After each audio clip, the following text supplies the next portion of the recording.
Hello even, देखिए last class के अंदर हम लोग डिस्कस किया था ट्रांसक्रिप्शन के बारे में। ट्रांसक्रिप्शन में डीएनए से आरएनए का फॉर्मेशन होता है। आज हम डिस्कस करेंगे कि ट्रांसक्रिप्शन के बाद में क्या होता है। आफ्टर ट्रांसक्रिप्शन,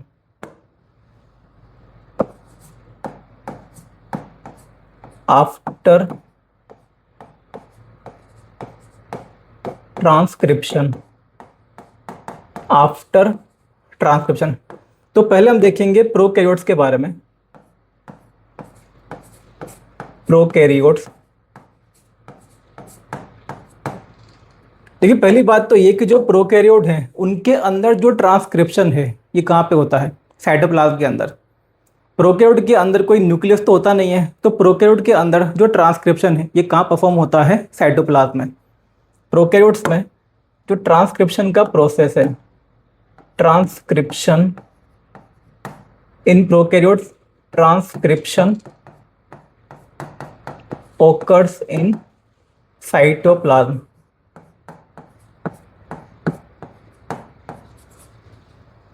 जो ट्रांसक्रिप्शन है वो कहाँ पे होता है? साइटोप्लाज्म के अंदर होता है। दूसरी बात देखिए, जो प्रोकैरियोट है यानी कि जो बैक्टीरिया है, जब इनके अंदर ट्रांसक्रिप्शन होता है तो ट्रांसक्रिप्शन से क्या बनेगा? आरएनए।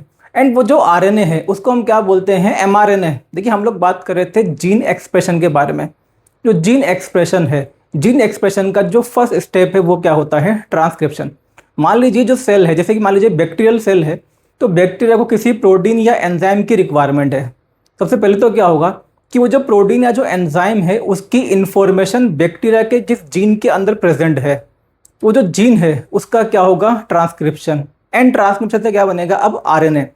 यहाँ पे जो आरएनए बना है इसी को हम बोलते हैं एमआरएनए, मैसेंजर आरएनए। देखिए जो एमआरएनए है, अब ये पार्टिसिपेट कर रहा है किसके अंदर? ट्रांसलेशन में। जब ट्रांसलेशन होगा तो जो एमआरएनए है इससे फिर क्या बनेगा? प्रोटीन। अच्छा, जो ट्रांसलेशन है ये भी एक्चुअल में कहाँ पे होता है? साइटोप्लाज्म के अंदर। तो कहने का मतलब ये है कि जो बैक्टीरिया है यानी कि जो प्रोकैरियोट है उसमें transcription as well as translation, transcription as well as translation occurs in cytoplasm.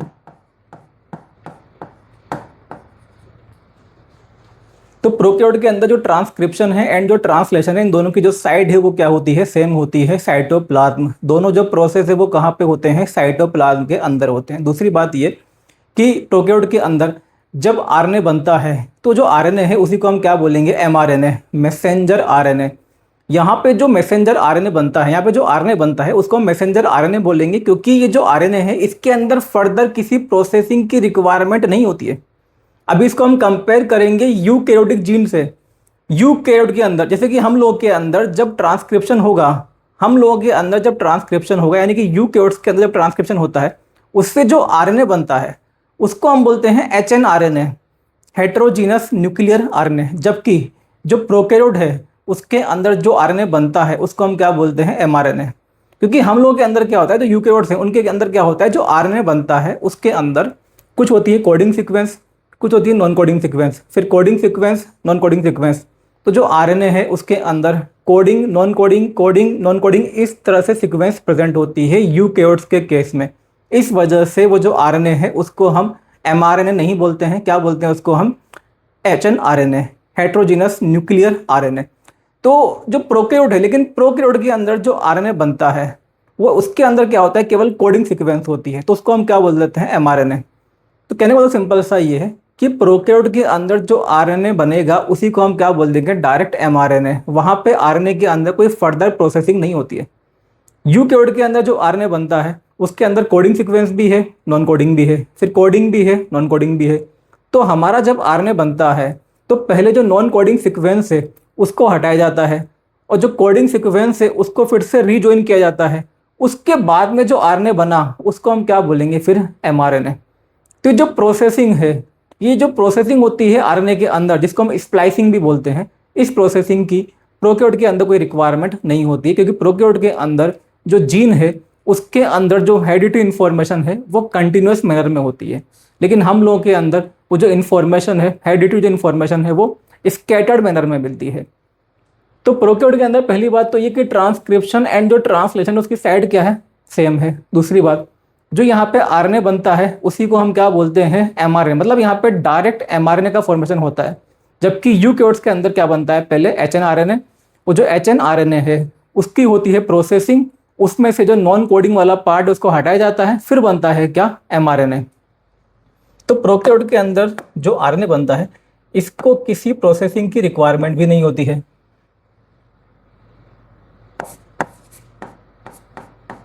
RNA formed after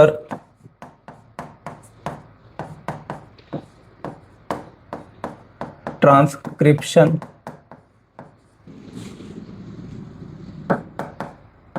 is called mRNA। Prokaryote के अंदर डायरेक्ट क्या बनता है, mRNA, लेकिन हम लोग के अंदर क्या बनता है, हम लोग के अंदर बनता है पहले HNRNA, फिर उससे बनेगा mRNA। प्रोकैरियोट में डायरेक्ट बनता है mRNA and this RNA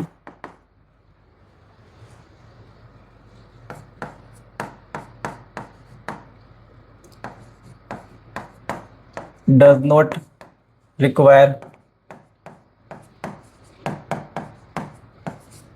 further processing। इसके अंदर कोई अलग से प्रोसेसिंग की रिक्वायरमेंट नहीं होती है, इसमें अब कोई अलग से प्रोसेसिंग नहीं होगी जैसे कि हम लोगों के एचएनआरएनए के अंदर होती है, क्योंकि यहाँ पर तो डायरेक्ट क्या बन जाता है, एमआरएनए। अब देखिए इस वजह से होता क्या है, पहली बात तो ये कि जो आरएनए बन रहा है वो डायरेक्ट क्या है, एमआरएनए। जब ट्रांसक्रिप्शन में एमआरएनए बन जाएगा, अब वो जो एमआरएनए है, एमआरएनए के पास में इंफॉर्मेशन है पॉलीपेप्टाइड चेन के सिंथेसिस की। अब वो जो एमआरएनए है उसका क्या होगा, ट्रांसलेशन होगा। तो जो एमआरएनए है उससे बाइंड करेंगे कौन, राइबोसोम। जो राइबोसोम है उस एमआरएनए को रीड करेंगे एंड उनको रीड करके क्या बनाएंगे, पॉलीपेप्टाइड चेन, जिससे क्या बनेगा फिर प्रोटीन। तो ये जो एमआरएनए यहाँ पे बनता है ये डायरेक्टली पार्टिसिपेट कर रहा है किसके अंदर, प्रोटीन सिंथेसिस के अंदर, या आप बोल सकते हो ट्रांसलेशन के अंदर। तो इस वजह देखिए होता क्या है कि एक तो साइट यहाँ पे सेम है, जो आरएनए है इसके अंदर कोई फर्दर प्रोसेसिंग भी नहीं होनी बिफोर ट्रांसलेशन।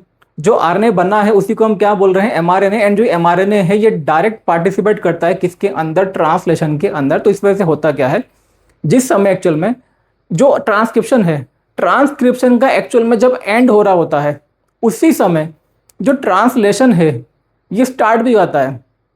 जिस समय ट्रांसक्रिप्शन का एंड हो रहा होता है, मतलब आप ये समझ सकते हो कि जिस समय आरएनए बन के अभी कंप्लीट होने वाला है, मैक्सिमम जो आरएनए है ये बन चुका है, उसी समय क्या होता है कि जो राइबोसोम है वो आरएनए का जो 5 प्राइम एंड है, क्योंकि जब प्रोटीन सिंथेसिस होता है तो राइबोसोम एमआरएनए को रीड करते हैं 5 प्राइम टू 3 प्राइम। तो ट्रांसक्रिप्शन अभी कंप्लीट भी नहीं हुआ कि जो ट्रांसलेशन है वो 5 प्राइम एंड से स्टार्ट भी हो जाता है, क्योंकि जो 5 प्राइम एंड है आरएनए का पहले बन जाता है, क्योंकि आरएनए बनता है डीएनए का जो टेम्पलेट स्ट्रैंड है, और टेम्पलेट की डायरेक्शन क्या होती है, 3 प्राइम टू 5 प्राइम। तो 3 प्राइम टू 5 प्राइम के सामने क्या बनता है, 5 प्राइम टू 3 प्राइम आरएनए बनता है। तो यहाँ पे जो 5 प्राइम टू 3 प्राइम जो एमआरएनए बनता है, तो 5 प्राइम एंड तो पहले ही बन चुका है, एंड अभी जो आरएनए पॉलीमरेज है वो जो आरएनए है उसकी एक तरह से आप बोल सकते हो उसकी कंप्लीशन अभी होने वाला है। लेकिन जो राइबोसोम है, राइबोसोम यहाँ पे जो 5 प्राइम एंड है, क्योंकि 5 प्राइम एंड पहले से बन चुका है, तो इस पे बाइंड करके उसको ट्रांसलेट करना स्टार्ट भी कर देते हैं। इस वजह से क्या होता है, आप देखो कि एनसीईआरटी के अंदर लिखा हुआ है, in prokaryote both the process seems to be coupled for some time. मतलब ये है कि प्रोकैरियोट के अंदर हमें ऐसा लगता है कि दोनों जो प्रोसेस है, ट्रांसक्रिप्शन एंड ट्रांसलेशन, ये कुछ समय के लिए हमें साथ साथ होते हुए दिखाई देते हैं। एक्चुअल में ये कब ऐसा हमें देखने को मिलेगा, जिस समय जो ट्रांसक्रिप्शन है उसका क्या हो रहा होगा, उसकी एंडिंग होती है, एंड जो ट्रांसलेशन है वो स्टार्ट भी होता है, उस समय दोनों जो प्रोसेस है वो हमें साथ साथ में होते हुए दिखाई देते हैं।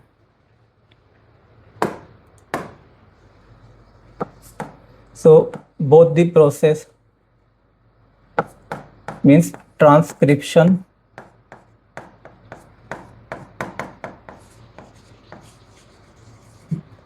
and translation. Transcription and translation seems to be coupled, seems to be coupled for some time.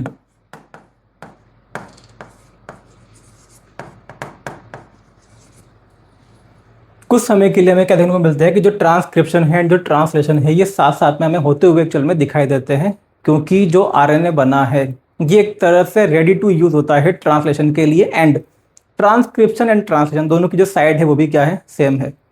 Translation भी कहाँ पे हो रहा है, साइटोप्लाज्म के अंदर, और जो ट्रांसलेशन है वो भी कहाँ पे होगा, साइटोप्लाज्म के अंदर। तो जैसे ही आरएनए बनना स्टार्ट होता है एंड उसकी जब एंडिंग होती है आरएनए के फॉर्मेशन की, उसी समय जो राइबोसोम है वो आरएनए के 5 प्राइम एंड पे बाइंड करके उसको रीड करना शुरू कर देते हैं। एंड इस तरह से जो पॉलीपेप्टाइड सिंथेसिस है यानी कि जो ट्रांसलेशन है ये भी स्टार्ट हो जाता है। अब हम इसको देख लेते हैं डायग्राम से। तो मान लेते हैं कि ये है कोई बैक्टीरियल सेल।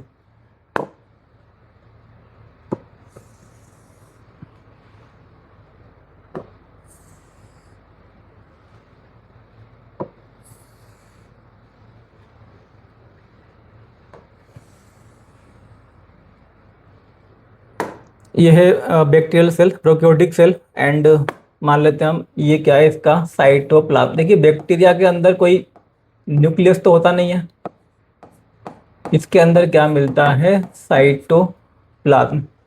यहाँ पे जो साइटोप्लाज्म है उसका कोई कंपार्टमेंटलाइजेशन तो होता नहीं है, तो ये साइटोप्लाज्म है। इसमें बना लेते हैं हम इसका डीएनए। प्रोकैरियोट के अंदर जो डीएनए है वो कौन सा होता है, डबल स्ट्रैंडेड सर्कुलर डीएनए। तो ये हम बना लेते हैं इसका डीएनए।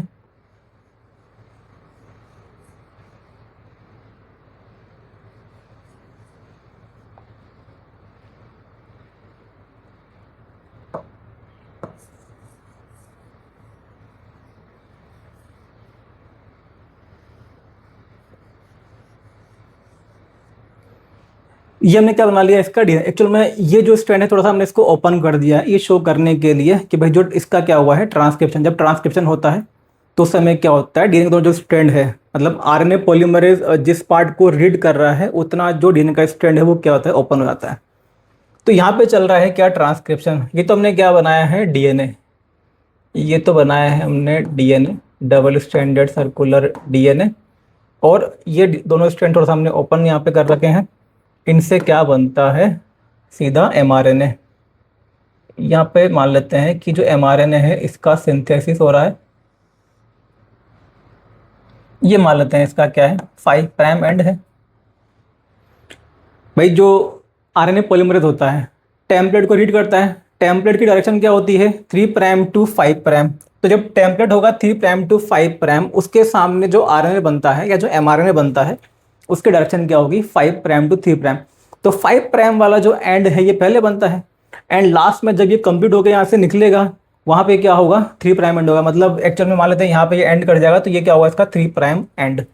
तो मान लेते हैं कि जो आरएनए पॉलीमरेज है अभी तो इसको ट्रांसक्राइब कर रहा है एक्चुअल में। अब क्योंकि जो साइटोप्लाज्म है इसी के अंदर क्या हो रहा है, ट्रांसक्रिप्शन। अच्छा ये जो हमने बनाया है ये क्या है, ये है एमआरएनए। ये है एमआरएनए। तो अभी तो ट्रांसक्रिप्शन जो है ये कंप्लीट भी नहीं हुआ है, अभी एक्चुअल में ये चल रहा है इसके एंडिंग पे। अभी जो है ट्रांसक्रिप्शन चल रहा है, एक तरह से ट्रांसक्रिप्शन का क्या है, ये एंड है। अब क्योंकि जो साइटोप्लाज्म है इसी के अंदर क्या प्रेजेंट होते हैं, राइबोसोम। तो राइबोसोम जो है इसके 5 प्राइम एंड पे बाइंड कर जाएंगे, राइबोसोम की smaller unit and larger unit. तो जो राइबोसोम की यूनिट है मान लेते हैं या 5 प्राइम एंड जो 5 प्राइम जो एंड है इस पे ये बाइंड कर गई, ये स्मॉलर ये लार्जर। एंड अब क्या करती है, जो यूनिट है इसको रीड करना यहाँ से स्टार्ट कर देंगे। जो राइबोसोम है, राइबोसोम एमआरएनए को रीड करता है 5 प्राइम टू 3 प्राइम। तो अब ये इसको रीड करना स्टार्ट कर देंगे। मान लेते हैं इसको रीड करते करते जो राइबोसोम है ये मान लेते हैं ये यहाँ तक आ चुका है। ये जो हमने बनाया है ये क्या है, ये है राइबोसोम। मतलब ये जो यूनिट है स्मॉलर यूनिट और ये क्या है, लार्जर यूनिट, एक इसकी है राइबोसोम की। तो जो राइबोसोम है इसने रीड करना स्टार्ट कर दिया। अच्छा प्रोकैरियोट है, तो प्रोकैरियोट के अंदर जो राइबोसोम होंगे उसका टाइप क्या होगा, 70S। क्योंकि प्रोकैरियोट के अंदर 80S राइबोसोम तो मिलता नहीं है, तो ये 70S राइबोसोम है। जो स्मॉलर यूनिट है वो तो कौन सी होगी, 30S। एंड जो लार्जर यूनिट है वो कौन सी होगी, 50S। तो ये इसको रीड कर रहा है। तो जितने कोडोन को ये रीड करेगा, मतलब एमआरएनए जो होता है इस पे जो भी न्यूक्लियोटाइड होते हैं, तीन जो न्यूक्लियोटाइड है उनसे क्या बनता है, एक कोडोन बनता है। तो यहाँ पे जितने कोडोन को ये रीड करेगा उतने ही जो अमीनो एसिड है वो क्या हो जाएंगे, यहाँ पे अटैच हो जाएंगे। तो मान लेते हैं हम कि ये कुछ कोडोन को रीड कर चुका है, तो उसकी वजह से 1 2 3 4 5 6 मान लेते हैं, ये 6 क्या है, अमीनो एसिड। मतलब आगे भी ये पूरा रीड करता रहेगा, तो ये क्या बन रही है यहाँ पे, पॉलीपेप्टाइड चेन। 6 अमीनो एसिड हमने यहाँ पे बनाया, मतलब ये कि जो 6 कोडोन है, 6 कोडोन को ये रीड कर चुका है। 6 कोडोन का मतलब है न्यूक्लियोटाइड कितने हो जाएंगे यहाँ पे, 18। तीन तीन जो न्यूक्लियोटाइड है उससे क्या बनता है, एक कोडोन बनता है। तो 6 अगर अमीनो एसिड यहाँ पे प्रेजेंट है, 6 अमीनो एसिड का मतलब क्या हो गया, 6 कोडोन। एंड 6 कोडोन का मतलब क्या होगा, यहाँ पे 18 न्यूक्लियोटाइड को ये क्या कर चुका है, या 18 न्यूक्लियोटाइड, या बोल सकते हैं आप 6 जो कोडोन है उसको रीड कर चुका है। तो ये जो 6 अमीनो एसिड है ये बन चुके हैं किसमें, पॉलीपेप्टाइड में। ये है पॉलीपेप्टाइड चेन।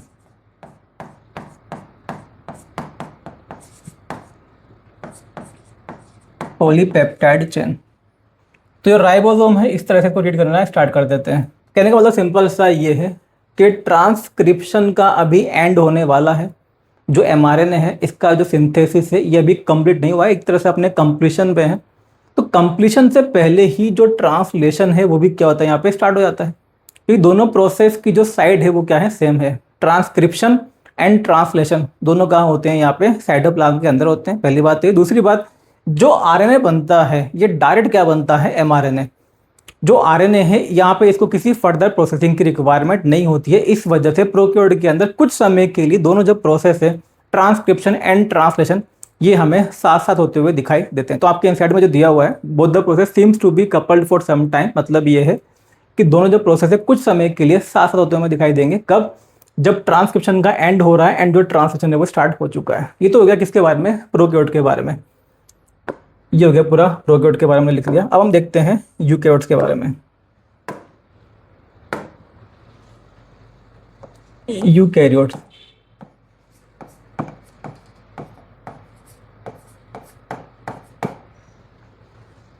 देखिए हम लोगों के अंदर जो ट्रांसक्रिप्शन है, फर्स्ट ऑफ ऑल तो ये कि जो ट्रांसक्रिप्शन है हम लोगों के अंदर, ट्रांसक्रिप्शन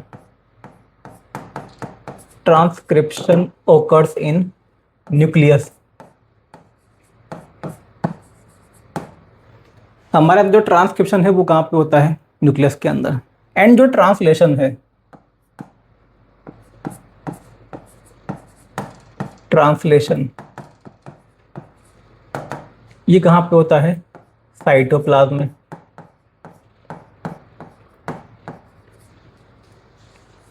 यूकैरियोट्स के अंदर ट्रांसक्रिप्शन तो कहाँ पे होता है, न्यूक्लियस के अंदर। एंड जो ट्रांसलेशन है वो कहाँ पे होता है, साइटोप्लाज्म के अंदर। तो भाई दोनों जो प्रोसेस है उनकी जो साइड है वही क्या है, यहाँ पे अलग अलग है।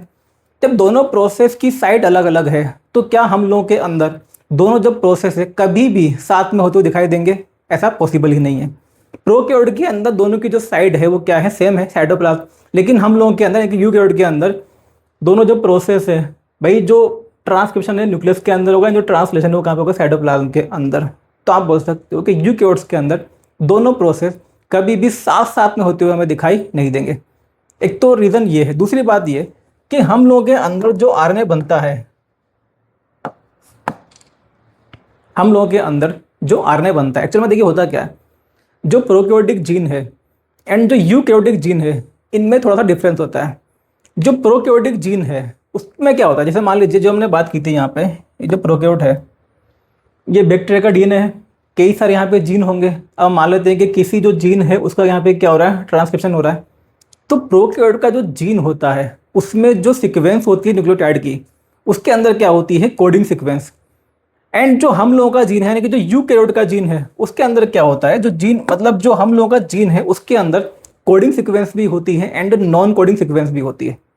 Coding sequence, non coding sequence, coding sequence, non coding sequence. मतलब ये कि जो हम लोग का जीन है, यानी कि जो यूकैरियोट्स का जीन है, उसके अंदर जो हेरिडिटरी इन्फॉर्मेशन है ये स्कैटर्ड मैनर में मिलती है, ये कंटिन्यूस नहीं मिलती है। Coding, non coding, coding, non coding. Coding का मतलब ये है कि जो इन्फॉर्मेशन है उसके पास में इन्फॉर्मेशन होगी किसी पॉलीपेप्टाइड के लिए कोड करने की या पॉलीपेप्टाइड को सिंथेसाइज करने की। जो नॉन कोडिंग वाला पार्ट है वो किसी भी जो अमीनो एसिड है उसको कोड नहीं करता, उसके पास में कोई इन्फॉर्मेशन नहीं है। आप ये बोल सकते हो कि जो नॉन कोडिंग सीक्वेंस है उसका कोई फंक्शन यहाँ पे एक्चुअल में नहीं है पॉलीपेप्टाइड के सिंथेसिस में। जो पॉलीपेप्टाइड का सिंथेसिस है, जो पॉलीपेप्टाइड का सिंथेसिस है वो केवल कौन करता है यहाँ पे, कोडिंग सीक्वेंस। तो coding non coding, coding non coding, coding, इस तरह से हमारा जो जीन है उसके अंदर जो न्यूक्लियोटाइड की सीक्वेंस है वो प्रेजेंट होती है। तो अब देखिए होता क्या है, क्योंकि हमारा जो जीन है उसके पास में इंफॉर्मेशन कैसी है, स्कैटर्ड मैनर में है, coding non coding, coding non coding, coding. जब इससे बनता है आरएनए, तो जो आरएनए पॉलीमरेज है, अब देखिए आरएनए पॉलीमरेज से क्या करता है, जो टेम्पलेट स्ट्रैंड है उसको पूरा रीड करेगा, प्रोमोटर से स्टार्ट करेगा एंड जो टर्मिनेटर है वहाँ पे एंड करेगा। लेकिन आरएनए पॉलीमरेज ये नहीं देखता कि भाई ये कोडिंग सीक्वेंस है कि नॉन कोडिंग सीक्वेंस है या ये कोडिंग सीक्वेंस है। आरएनए पॉलीमरेज तो एक्चुअल में पूरा जो स्ट्रक्चरल जीन है उसको क्या कर देता है, वो ट्रांसक्राइब कर देता है। तो जब आरएनए यहाँ पे बनता है उसके अंदर कोडिंग वाला पार्ट भी होता है एंड नॉन कोडिंग वाला पार्ट भी होता है। तो सिंपल सी बात है, जो डीएनए का स्ट्रैंड है, डीएनए के स्ट्रैंड में जो कोडिंग सीक्वेंस थी उसका जो ट्रांसक्रिप्शन हुआ उससे जो एमआरएनए बन रहा है, तो एमआरएनए का बोला जो सेगमेंट है उससे क्या बनेगा, कोडिंग सीक्वेंस। एंड जीन के अंदर जो नॉन कोडिंग पार्ट था उसका जो ट्रांसक्रिप्शन होगा उससे क्या बनेगा, non coding sequence in mRNA. तो मतलब सिंपल सा ये है कि जो जीन है यानी कि जो डीएनए का स्ट्रैंड है, हम लोगों के अंदर जो डीएनए का स्ट्रैंड है, जो जीन है, उसके अंदर भी कोडिंग नॉन कोडिंग सीक्वेंस होती है एंड जो उससे आरएनए बनता है उसके अंदर भी क्या होगा, कोडिंग एंड जो नॉन कोडिंग सीक्वेंस है दोनों प्रेजेंट होती हैं। तो हमारे अंदर जो आरएनए बना है उसको हम क्या बोलेंगे, एचएनआरएनए, हेटेरोजीनस न्यूक्लियर आरएनए। अब ये जो एचएनआरएनए है इसमें से जो कोडिंग सीक्वेंस है वो तो यहाँ पे एग्जिस्ट करेंगी, जो नॉन कोडिंग सीक्वेंस है इनको यहाँ से हटाया जाता है, नॉन कोडिंग वाला जो पार्ट है इसको कट किया जाता है एंड जो कोडिंग सीक्वेंस है उसको रीजॉइन कर देते हैं। अब जो आरएनए बना इसको हम क्या बोलेंगे यहाँ पे, mRNA.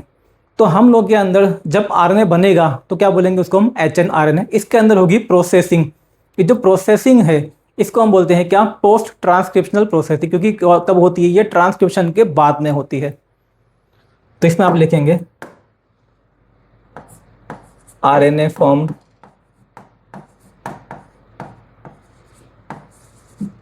After transcription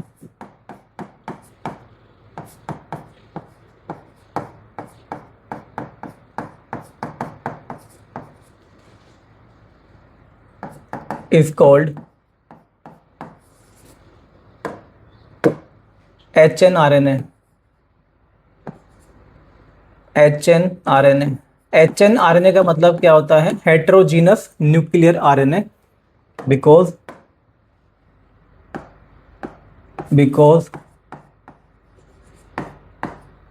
it contains both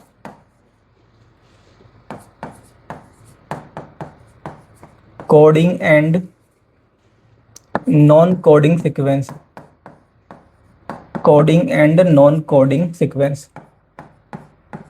इसके अंदर कोडिंग एंड नॉन कोडिंग की सीक्वेंस है, दोनों टाइप की सीक्वेंस यहाँ पे देखने को मिलती हैं। तो इस वजह से क्या होता है कि हमारा जो आरएनए है यानी कि जो एचएनआरएनए है इसके अंदर होती है पहले क्या, प्रोसेसिंग।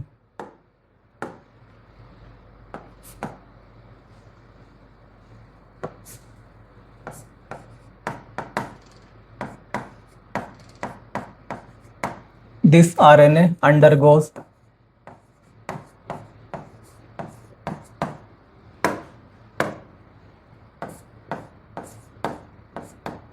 post-transcriptional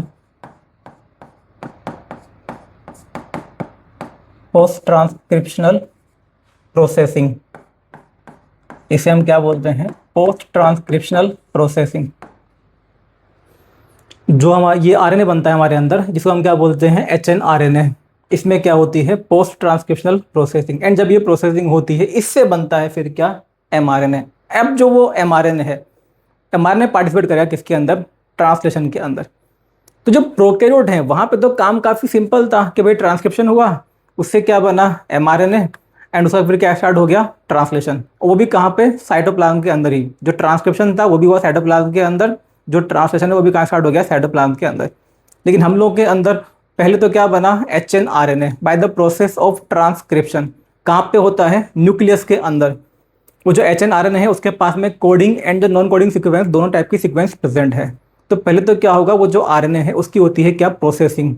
इसको हम क्या बोलते हैं, पोस्ट ट्रांसक्रिप्शनल प्रोसेसिंग। इसमें होता क्या एक्चुअल में, जो भी नॉन कोडिंग वाला पार्ट है उनको हटाया जाएगा, उनको कट कर देते हैं, एंड जो भी कोडिंग वाला पार्ट है, जो भी कोडिंग वाला सेगमेंट है RNA का, उनको रिजॉइन कर देते हैं। तो अब जो RNA बना जिसके अंदर केवल क्या होंगी, कोडिंग सीक्वेंस। अब कोई भी नॉन कोडिंग सीक्वेंस उस RNA के अंदर नहीं है, केवल जो कोडिंग वाला पार्ट है यहाँ पे ये बचा हुआ है, इसको हम क्या बोलेंगे, mRNA। अब ये जो mRNA है, देखिए ट्रांसक्रिप्शन एंड ये जो प्रोसेसिंग है, पोस्ट ट्रांसक्रिप्शनल प्रोसेसिंग, ये दोनों कहाँ पे होते हैं, न्यूक्लियस के अंदर। तो न्यूक्लियस के अंदर अब क्या बन जाएगा यहाँ पे, फाइनली mRNA। अब वो जो mRNA है, जो न्यूक्लियस है, न्यूक्लियस में क्या मिलते हैं, न्यूक्लियर पोर। तो जो mRNA है वो न्यूक्लियर पोर से होता हुआ बाहर आता है, कहाँ पे, साइटोप्लाज्म में। अब जो साइटोप्लाज्म है वहाँ पे जो राइबोसोम है वो इसके 5 प्राइम एंड पे बाइंड करेंगे, एंड जो ट्रांसलेशन है वो यहाँ पे स्टार्ट होगा।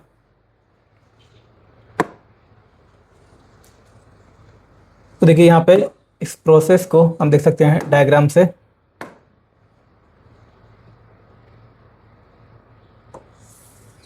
मान लेते हैं ये कोई यूकैरियोटिक सेल,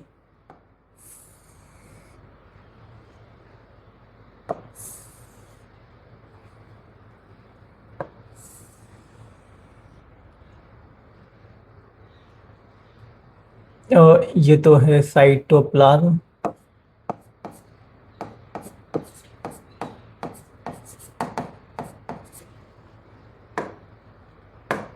यहाँ बना लेते हैं न्यूक्लियस।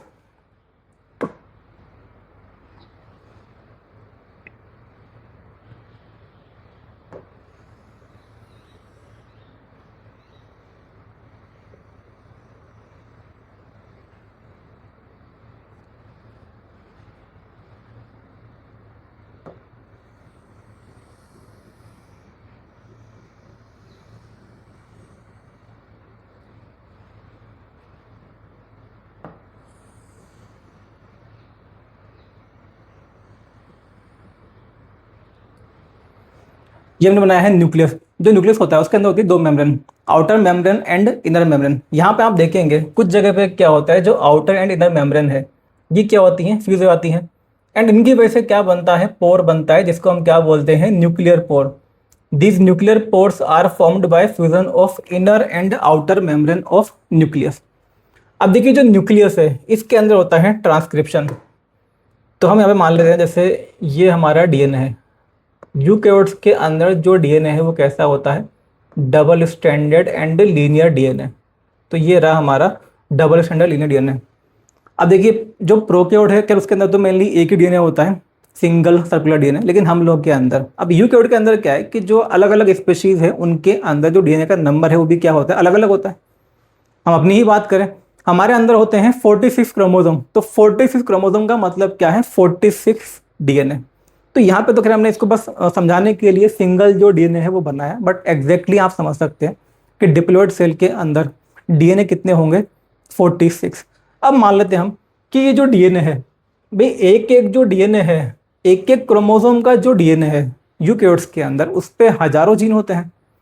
जैसे हमारा जो क्रोमोसोम नंबर फर्स्ट है, उस पर करीब 2968 जीन्स होते हैं। ये लिखा है आपके ह्यूमन जीनोम प्रोजेक्ट के अंदर। तो आप समझ सकते हो, सिंपल सी बात ये कि एक एक जो DNA है, मतलब एक एक क्रोमोसोम का जो DNA है उसमें हजारों जीन होते हैं। तो मान लेते हैं इनमें से किसी भी जो जीन है उसका क्या हुआ, ट्रांसक्रिप्शन हुआ, एंड जब इसका ट्रांसक्रिप्शन हुआ तो उससे क्या बनेगा, RNA बनेगा। लेकिन जो जीन है, जैसे कि हमने अभी डिस्कस किया कि जीन के पास में जो इन्फॉर्मेशन है वो कंटिन्यूस मैनर में नहीं है, उसमें कोडिंग सीक्वेंस भी है एंड नॉन कोडिंग सीक्वेंस भी है। तो जब RNA पॉलीमरेज का ट्रांसक्रिप्शन करेगा, उससे जो RNA बनेगा उस RNA के अंदर भी क्या होगा, कोडिंग सीक्वेंस भी होगी एंड नॉन कोडिंग सीक्वेंस भी होगी। तो इस तरह का जो RNA है इसको हम क्या बोलते हैं, HNRNA। तो जब ट्रांसक्रिप्शन होता है इसमें,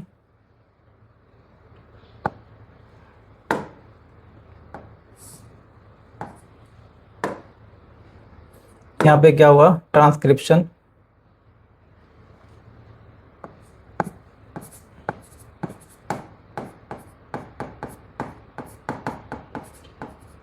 जब ट्रांसक्रिप्शन हुआ उससे जो RNA बना इसको हम क्या बोलेंगे, HNRNA।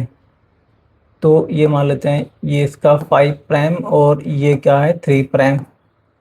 ये है HNRNA, हेटेरोजीनस न्यूक्लियर RNA। इसका एक्चुअल में ट्रांसलेशन नहीं होगा क्योंकि इसके पास में अभी नॉन कोडिंग सीक्वेंस भी प्रेजेंट है। पहले इसकी क्या होगी, प्रोसेसिंग होगी। प्रोसेसिंग के अंदर क्या होगा, इसमें जो भी नॉन कोडिंग सीक्वेंस है, मान लेते हैं इसमें जैसे शुरू में कोडिंग है, फिर मान लेते हैं ये यहाँ से लेकर यहाँ तक ये कैसी है, नॉन कोडिंग सीक्वेंस। फिर से कोडिंग है, फिर मान लेते हैं यहाँ से लेकर यहाँ तक ये कैसी है, नॉन कोडिंग है। तो ये जो नॉन कोडिंग वाला पार्ट है बीच बीच में, इसको क्या करना है, रिमूव करना है। तो जो नॉन कोडिंग सीक्वेंस वाला पार्ट है, इनको यहाँ से कट किया जाता है, इनको रिमूव किया जाता है। एंड जो कोडिंग वाला पार्ट है, मतलब ये कोडिंग वाला पार्ट है, ये कोडिंग वाला पार्ट है, ये कोडिंग वाला पार्ट है, इनको क्या कर देते हैं, रिजॉइन कर देते हैं। तो जो HNRNA है, इसकी क्या होती है, प्रोसेसिंग होती है। इसकी होती है प्रोसेसिंग।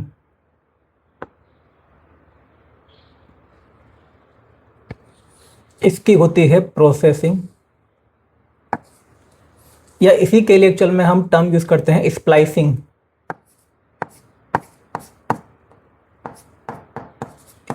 स्प्लाइसिंग स्प्लाइसिंग का मतलब होता है एक्चुअल में रिजॉइन करना। तो पहले तो क्या होगा, जो नॉन कोडिंग सीक्वेंस है, नॉन कोडिंग सीक्वेंस को कट किया जाएगा एंड जो कोडिंग सीक्वेंस है उनको यहाँ पे रिजॉइन किया जाएगा। तो अब जो HNRNA है, इससे क्या बनता है, mRNA। अब इससे बनता है क्या, mRNA।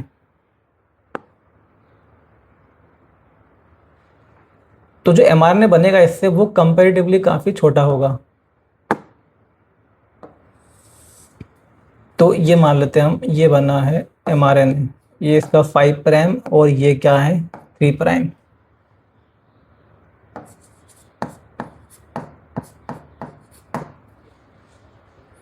जो पोस्ट ट्रांसक्रिप्शनल प्रोसेसिंग है, उसी के लिए हमने क्या टर्म यूज़ किया है, स्प्लाइसिंग। क्योंकि उसके अंदर प्रोसेसिंग में मेनली यही होता है कि जो नॉन कोडिंग सीक्वेंस है उसको कट किया जाता है एंड जो कोडिंग सीक्वेंस है उसको क्या कर देते हैं, रिजॉइन कर देते हैं।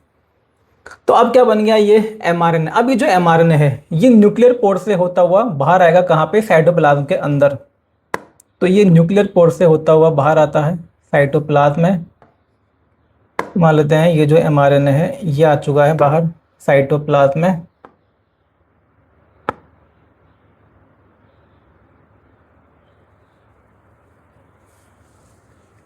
देखिए ये हम मान लेते हैं इसमें,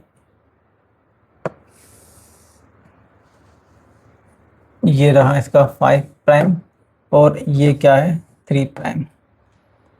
ये आ गया mRNA साइटोप्लाज्म में। अब ये जो mRNA है, इस पे कौन बाइंड करेंगे, राइबोसोम। एंड जो राइबोसोम है, राइबोसोम इसको रीड करना स्टार्ट कर देंगे। राइबोसोम इसको रीड करना स्टार्ट कर देंगे 5 प्राइम टू 3 प्राइम एंड पे, इसको रीड करना स्टार्ट कर देते हैं, जिसकी वजह से क्या बनेगी यहाँ पे, पॉलीपेप्टाइड चेन। तो 5 प्राइम जो एंड है यहाँ पे बाइंड किया राइबोसोम ने, अब इसको रीड करना स्टार्ट कर दिया। तो इस तरह से अब यहाँ पे जो पॉलीपेप्टाइड चेन है उसका सिंथेसिस स्टार्ट हो जाता है। तो ये मान लेते हैं ये है polypeptide chain made up of amino acids. तो ये है polypeptide chain.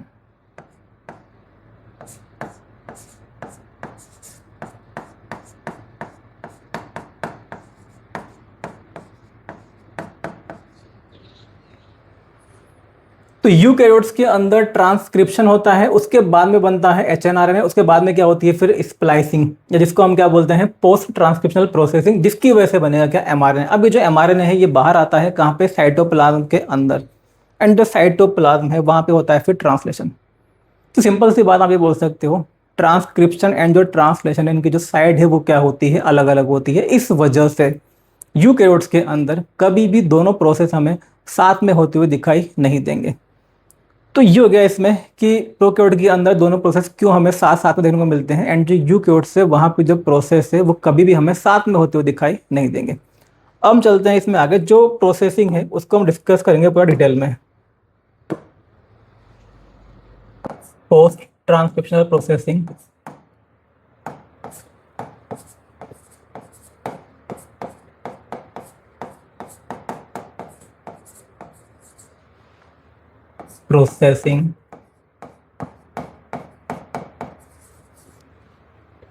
Post transcriptional processing, देखिए होता क्या है इसके अंदर। पहली बात तो ये कि जो प्रोसेस है ये किन के अंदर मिलेगा, only in eukaryotes.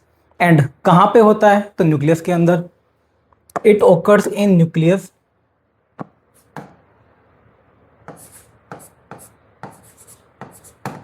It occurs in nucleus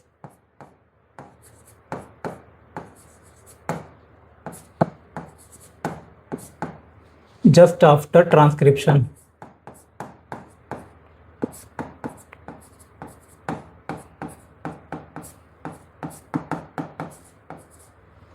जैसे ही ट्रांसक्रिप्शन का जो प्रोसेस है ये कंप्लीट होता है, उसी के बाद में क्या स्टार्ट हो जाता है यहाँ पे, पोस्ट ट्रांसक्रिप्शनल प्रोसेसिंग। एंड किन के अंदर होती है, प्रोकैरियोट के अंदर या यूकैरियोट के अंदर। तो आपको याद रखना है कि जो प्रोसेस है, ये जो प्रोसेसिंग है, ये केवल किसके अंदर होती है, यूकैरियोट्स के अंदर। It is present only in eukaryotes. Present only in eukaryotes. तो न्यूक्लियस के अंदर होती है। एंड किन के अंदर होती है, यूकैरियोट्स के अंदर। देखिए यूकैरियोट्स के अंदर ही क्यों होती है, क्योंकि होता क्या है, हम लोग के अंदर यानी कि जो यूकैरियोट्स हैं इनके अंदर जो ज़्यादातर जीन होते हैं, हम लोग के अंदर जो मैक्सिमम जीन है उनके अंदर क्या है, जो हेरिडिटरी इन्फॉर्मेशन है ये स्कैटर्ड मैनर में होती है। मतलब जो जीन है उसके पास, वैसे तो हम बोलते हैं कि भाई जो जीन है, जीन हम डीएनए के उस सेगमेंट को बोलेंगे जिसके पास में क्या हो, किसी प्रोटीन को सिंथेसाइज करने की या किसी पॉलीपेप्टाइड की सिंथेसिस की इंफॉर्मेशन प्रेजेंट हो। लेकिन इवन जो हमारे जीन है उसके पास भी पूरा वो जो सेगमेंट है उसके पास में इंफॉर्मेशन नहीं है। जो हेरिडिटरी इंफॉर्मेशन है वो स्कैटर्ड मैनर में मिलती है। एंड इस तरह के जो जीन है इनको हम क्या बोलते हैं, split gene. Most of the eukaryotic jeans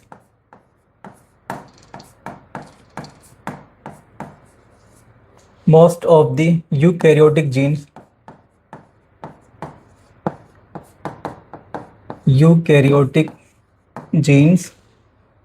have hereditary information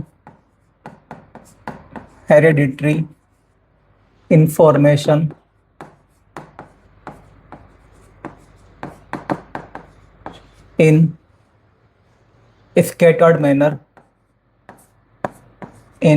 scattered manner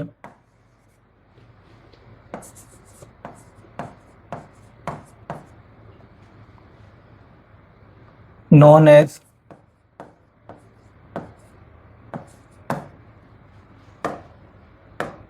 split genes।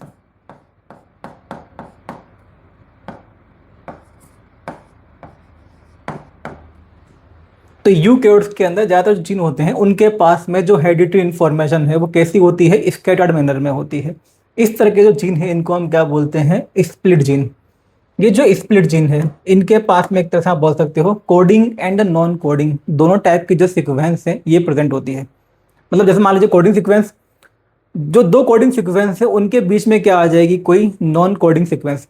तो मान लीजिए कोडिंग सीक्वेंस, फिर क्या आ जाएगी, नॉन कोडिंग सीक्वेंस, फिर कोडिंग सीक्वेंस, फिर नॉन कोडिंग सीक्वेंस, फिर से कोडिंग सीक्वेंस। तो कोडिंग सीक्वेंस के बीच में क्या प्रेजेंट होती है, नॉन कोडिंग सीक्वेंस। इस तरह का जो जीन है इसी को हम क्या बोलते हैं, split gene.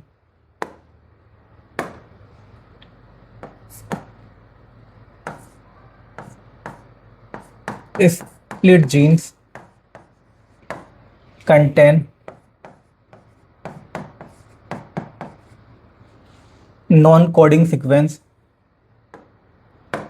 contain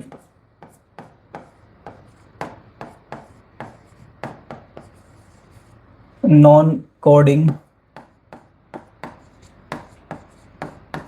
sequence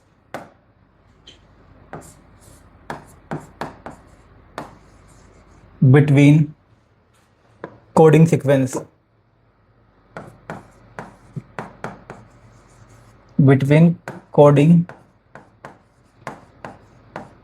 sequence तो यूकैरियोट्स का जो स्प्लिट जीन होता है उसके अंदर क्या होती है, नॉन कोडिंग सीक्वेंस होती है। It is present between coding sequence. तो कोई जो दो कोडिंग सीक्वेंस है उनके बीच में क्या प्रेजेंट होगी, non coding sequence.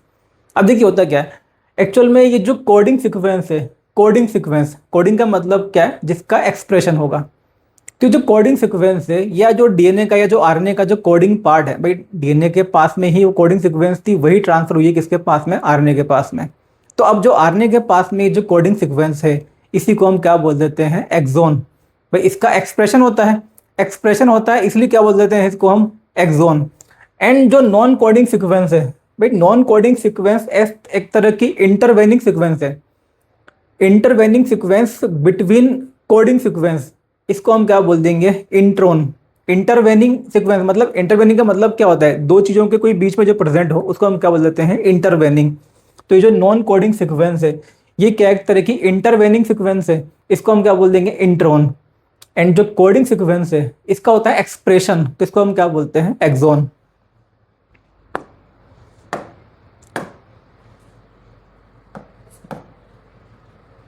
Coding sequence,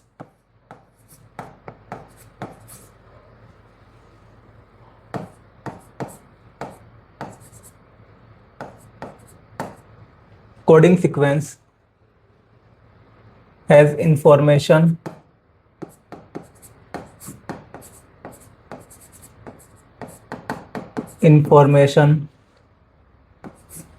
for synthesis of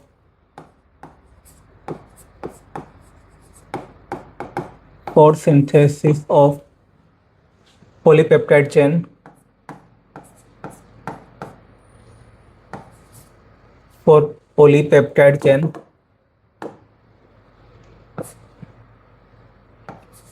polypeptide chain।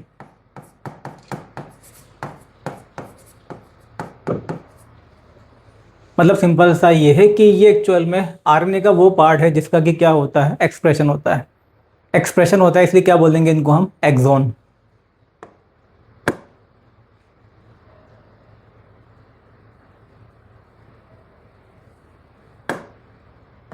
यहां बोल सकते हो, और सीक्वेंस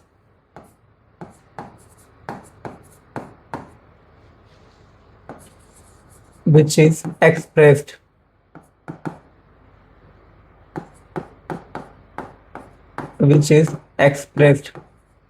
तो इनका क्या होता है, एक्सप्रेशन होता है, इसलिए इनको हम क्या बोल देते हैं, एक्सोन।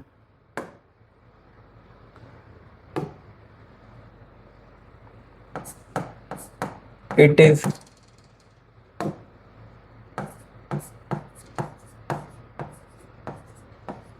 नॉन एज एक्सोन, इसको हम क्या बोल देंगे, एक्सोन। भाई यहाँ पे क्या लिखा हुआ है, ये एक्सप्रेस, एक्सप्रेशन होता है, इसलिए क्या बोला है इसको, axon.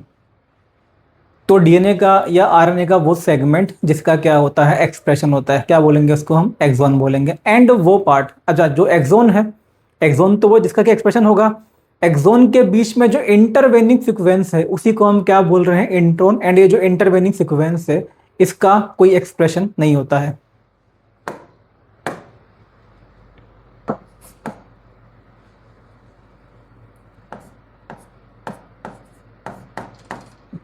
Intervening sequence, intervening sequence present between axons, present between axons, intervening sequence present between axons is known as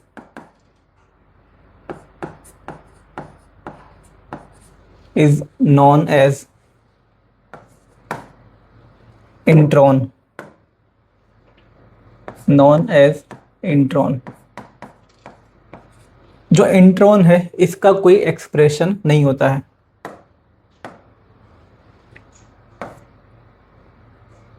it is not expressed.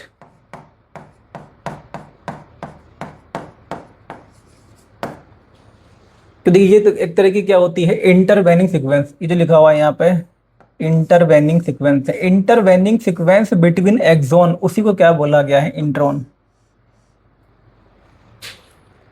तो जो सीक्वेंस एक्सप्रेस होती है उसको क्या बोला है, एक्सोन। एंड जो इंटरवेनिंग सीक्वेंस है बिटवीन एक्सोन, जो कि एक्सप्रेस नहीं होंगे उनको क्या बोला है, इंट्रॉन। तो यूकैरियोट का जो जीन होता है, यानी कि हम लोग का जो जीन है जिसको हम क्या बोलते हैं, स्प्लिट जीन। ज़्यादातर जो हमारे जीन कैसे होते हैं, स्प्लिट जीन। इसके अंदर coding non coding, coding non coding, इस तरह से सीक्वेंस मिलती हैं। जो कोडिंग सीक्वेंस है इनके पास में तो इन्फॉर्मेशन है पॉलीपेप्टाइड चेन के सिंथेसिस की, लेकिन जो नॉन कोडिंग सीक्वेंस है इनके पास में कोई इन्फॉर्मेशन नहीं होती है। जो कोडिंग सीक्वेंस है इसको क्या बोल देंगे हम, एक्सॉन। एंड जो नॉन कोडिंग सीक्वेंस है इसको हम क्या बोल देते हैं, इंट्रॉन। ये जो इंट्रॉन है ये एक्सॉन के बीच बीच में प्रेजेंट होते हैं। अब इसको हम देखते हैं डायग्राम से।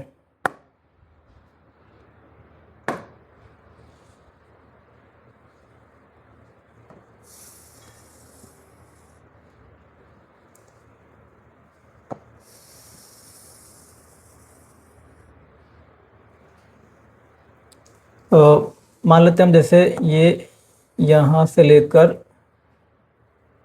यहाँ तक कोई जीन है, ये है कोई जीन, ये यहाँ से लेकर यहाँ तक, और उसके बाद में फिर कोई ये गैप है,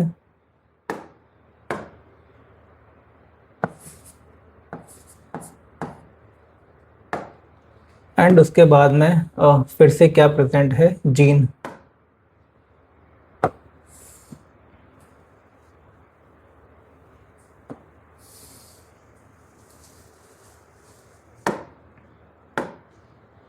देखिए पहली बात तो ये यूकैरियोट्स के अंदर है कि हम लोग के अंदर एक जो जीन है, हम लोग के अंदर जीन का जो अरेंजमेंट है एंड जो प्रोकैरियोट के अंदर जीन का अरेंजमेंट है उसमें मेनली दो डिफरेंस है। पहला डिफरेंस तो ये कि प्रोकैरियोट के अंदर जो जीन होते हैं ज़्यादातर वो कैसे मिलते हैं, कंटिन्यूअस मैनर में। मतलब एक जीन, फिर सेकेंड जीन, फिर थर्ड जीन, इस तरह से मिलेंगे। हम लोग के अंदर क्या होता है, जैसे एक जीन प्रेजेंट है, मान लीजिए ये जीन है, उसके बाद में क्या है, एक लंबा सा गैप होगा। मतलब ये डीएनए तो है लेकिन ये जीन नहीं है। उसके बाद में क्या है, ये जीन नंबर सेकंड मान लेते हैं, फिर एक लंबा सा गैप होगा, फिर होगा जीन नंबर थर्ड। तो यूकैरियोट के अंदर पहली बात तो ये कि जो जीन है वो कैसे होते हैं, दूर दूर होते हैं। पहला जीन मिलेगा, फिर एक लंबा गैप होगा, फिर दूसरा जीन, फिर एक लंबा गैप होगा, फिर तीसरा जीन। भाई तभी तो हमने बोला था कि ह्यूमन जीनोम जो है less than 2% of human genome codes for protein. इसका मतलब ये है कि जो 98% है उसके पास में कोई इन्फॉर्मेशन नहीं है। एंड एक तरह से जो हम बोल रहे हैं गैप, तो इसके अंदर मैक्सिमम पार्ट आ जाता है, जीन वाला पार्ट तो काफ़ी कम है। तो एक जीन मिलेगा, उसके बाद में लंबा गैप होगा, फिर दूसरा जीन, फिर काफ़ी लंबा गैप, फिर तीसरा जीन। अब हम यहाँ पे इस गैप के बारे में बात नहीं कर रहे, हम बात करें एक्चुअल में जीन के बारे में। जैसे ये जीन है एंड ये जीन है, तो जो जीन है, अब जीन के अंदर भी जो इन्फॉर्मेशन है ये स्कैटर्ड है। जो जीन है उसके अंदर भी जो इन्फॉर्मेशन वो कैसी होती है, स्कैटर्ड होती है। मान लेते हैं कि यहाँ से स्टार्ट हुआ क्या, एक्सॉन, जिसके पास में इंफॉर्मेशन है। अब इसके बाद में मान लेते हैं हम कि यहाँ पे कोई सेगमेंट है, जैसे कि ये जो सेगमेंट है ये क्या है, ये है इंट्रॉन। उसके बाद में फिर से क्या है, एक्सॉन है, एंड इसके बाद में फिर से क्या आ गया, इंट्रॉन।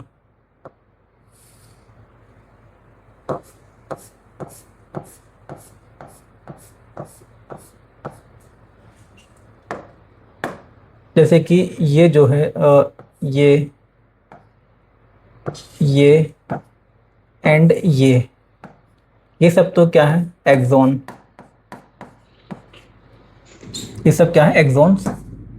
एंड ये और ये क्या है, इंट्रॉन। ये और ये क्या है, इंट्रॉन्स।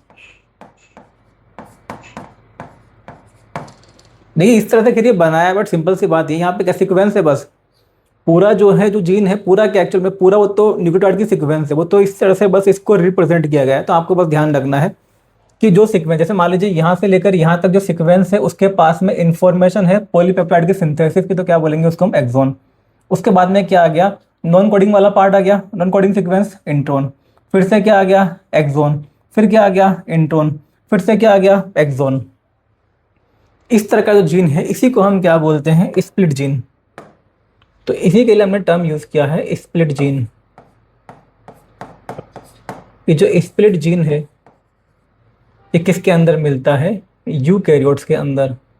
तो ये जो पूरा हमने यहाँ तक बनाया है ये पूरा है स्प्लिट जीन, क्योंकि इसके अंदर जो हेरिडिटरी इन्फॉर्मेशन है ये कैसी होती है, स्कैटर्ड मैनर में होती है। Coding sequence, non coding, coding non coding, coding sequence, इस तरह से ये मिलता है। ये गैप, अच्छा जो हम बात कर रहे हैं यहाँ पे इंट्रॉन, कहाँ पे बात कर रहे हैं हम, जीन के अंदर। बाकी खैर ये जो गैप ये भी एक तरह से नॉन कोडिंग पार्ट है, लेकिन जब हम बात कर रहे हैं स्प्लिट जीन के बारे में तो हम जीन के अंदर काउंट कर रहे हैं, ये तो खैर जीन ही नहीं है, हम बात कर रहे हैं जीन के अंदर है। ये वाला पार्ट जो ये भी एक्चुअल में क्या है, ये भी नॉन कोडिंग है, ये भी किसी पॉलीपेप्टाइड को कोड नहीं करेगा, क्योंकि जो पॉलीपेप्टाइड है वो किससे बनती है, जीन से बनती है। ऐसे मान लेते हैं कि यहाँ पे दूसरा जीन है, तो ये भी कैसा है, स्प्लिट जीन।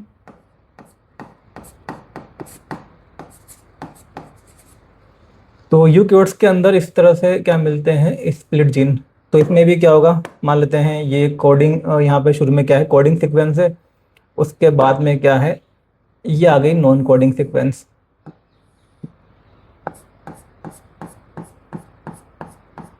फिर कोडिंग सीक्वेंस, फिर क्या आ गई, नॉन कोडिंग सीक्वेंस।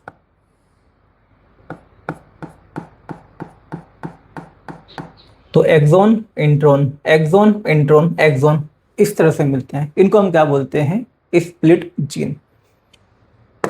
तो जो स्प्लिट जीन है ये केवल किनके अंदर मिलते हैं, यूकेरियोट्स के अंदर। तो इस वजह से देखिए होता क्या है, जो स्प्लिट जीन है उसके पास में इंफॉर्मेशन जो है कंटिन्यूस मैनर में नहीं है। जब ट्रांसक्रिप्शन होगा तो जो आरएनए है, आरएनए के अंदर भी जो इन्फॉर्मेशन भाई जीन के पास में है, आरएनए पॉलीमरेज से पूरा इसको ट्रांसक्राइब करेगा।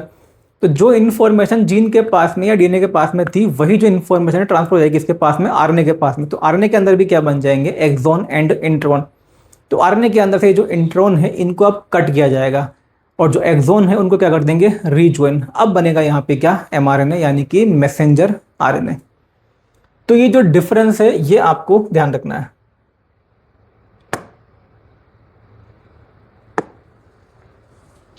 देखिए जो स्प्लिट जीन है, पहली बात तो ये किसके अंदर मिलते हैं, यूकेरियोट्स के अंदर। प्रोकैरियोट के अंदर क्या होते हैं, ये एब्सेंट होते हैं।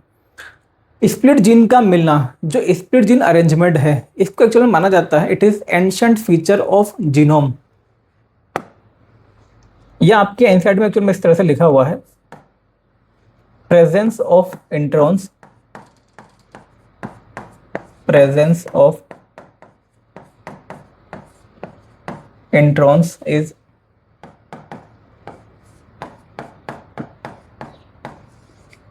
believed to be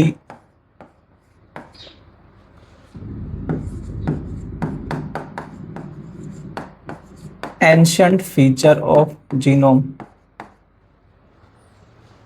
ancient feature of genome।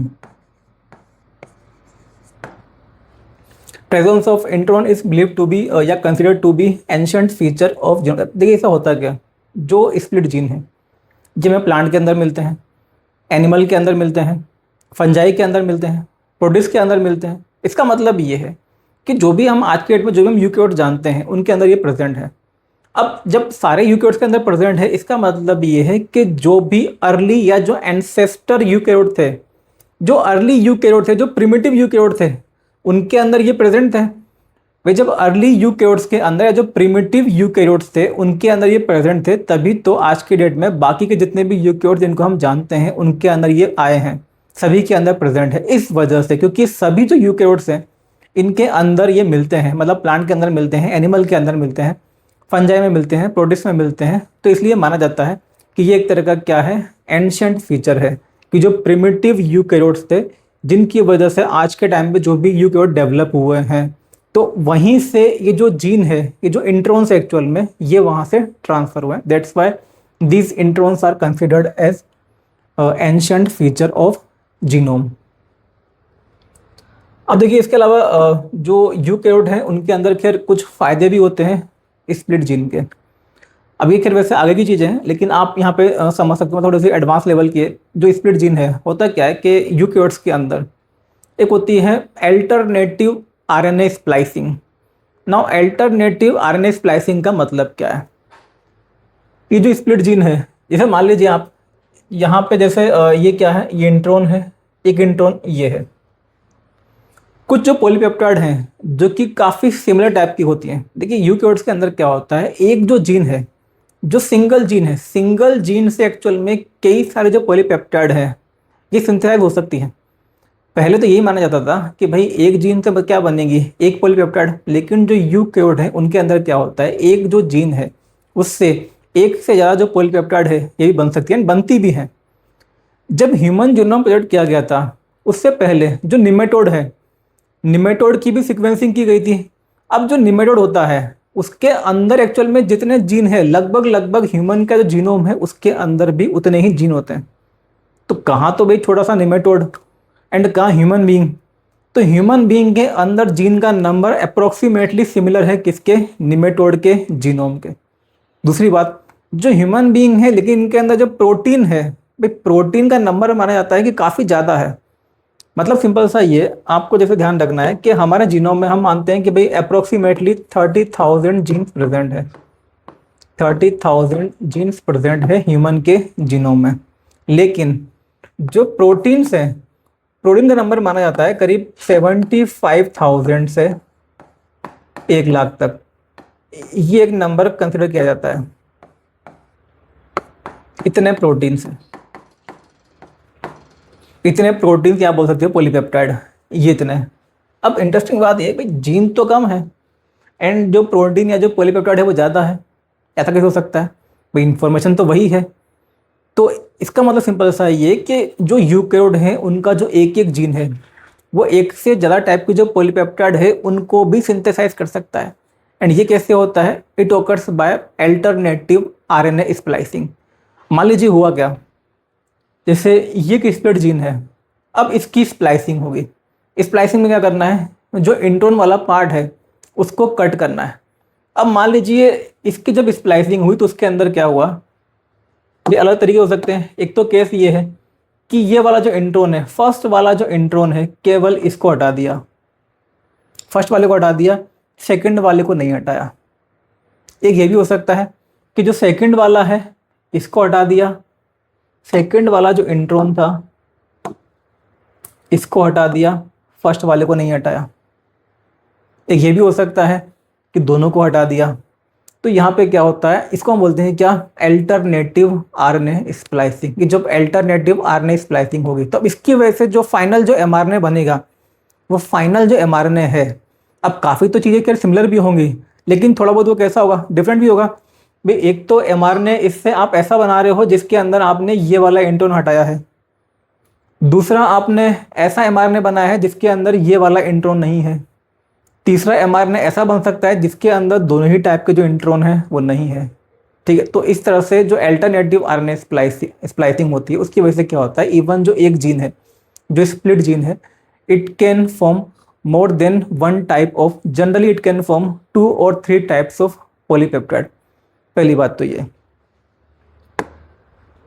दूसरी चीज़ आपको इसमें ये भी आप समझ सकते हो कि देखिए नॉन कोडिंग वाला पार्ट एक्चुअल में बहुत ज़्यादा होता है। मतलब आप जब, जैसे हमने बात की थी ट्रांसक्रिप्शन यूनिट के बारे में, कि जो ट्रांसक्रिप्शन यूनिट है उसके अंदर क्या होता है, promoter, structural gene and terminator.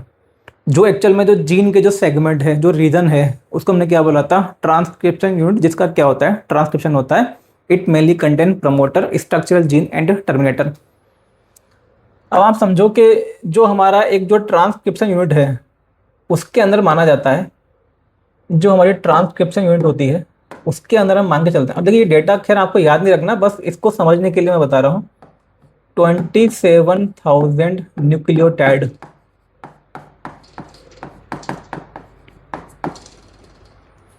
जो हमारी ट्रांसक्रिप्शन यूनिट है उसके अंदर एक ऑन एन एवरेज ह्यूमन का जो एक जीन है, या जो ह्यूमन का जो एक तरह से आप बोल सकते हो एक ऑन एन एवरेज जो जीन है या जो ट्रांसक्रिप्शन यूनिट है उसके अंदर जो न्यूक्लियोटाइड है कितने होते हैं, ये 27,000। अच्छा यहाँ पे मैं एक चीज़ और बता दूँ आपको, ह्यूमन जीनोम जो प्रोजेक्ट है वहाँ पे क्लियर लिखा हुआ है कि ह्यूमन का जो जीन है ऑन एन एवरेज जो एक जीन है उसमें होते हैं कितने, 3000 बेसेस। वो लिखा हुआ है केवल एक्सोन के बारे में, वहाँ पर इंट्रोन का कोई मेंशन नहीं है। ये मैं आपको बता रहा हूँ एक्सोन इंट्रोन सारी चीज़ें जोड़ के। ठीक है, तो ह्यूमन का जो एक जीन होता है, जो एवरेज जीन है, जो ट्रांसक्रिप्शन यूनिट है या जो एवरेज जीन है, जो स्प्लिट जीन है, उसके अंदर कितने होते हैं न्यूक्लियोटाइड, 27,000 न्यूक्लियोटाइड। ठीक है, एंड ह्यूमन के अंदर जो प्रोटीन होते हैं, प्रोटीन के अंदर ऑन एन एवरेज हर एक प्रोटीन के अंदर हम मान के चलते हैं, अब वैसे तो खैर नंबर वेरी करता है, लेकिन जो प्रोटीन है उसके अंदर होते हैं करीब 400 अमीनो एसिड इन प्रोटीन।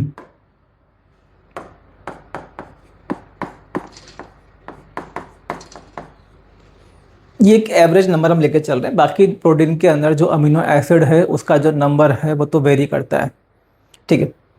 तो on an average 400 amino acid in a protein, ठीक है।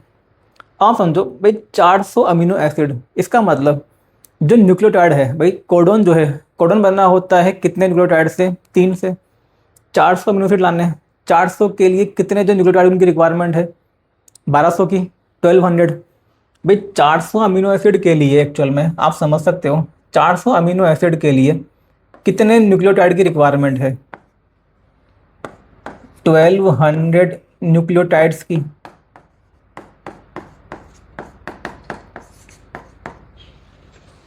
अब यहां से आपको समझ में आएगा 400 अमीनो एसिड के लिए एक्चुअल में तो आप कितने चाहिए आपको, 1200 न्यूक्लियोटाइड्स।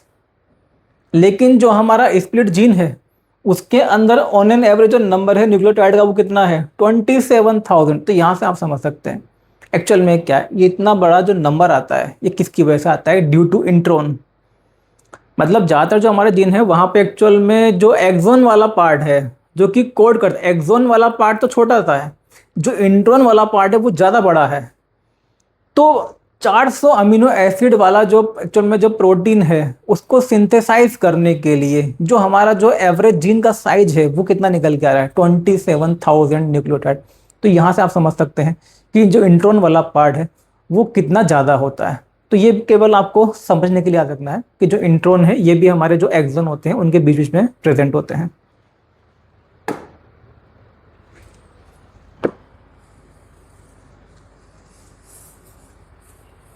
खैर ये नंबर की उतनी आपको रिक्वायरमेंट नहीं है। मेन चीज़ याद रखें, स्प्लिट जीन, जो स्प्लिट जीन है इसमें coding sequence, non coding, coding, non coding, coding इस तरह से मिलती है। कोडिंग वाला पार्ट एक्सोन, नॉन कोडिंग वाला पार्ट क्या है, इंट्रॉन।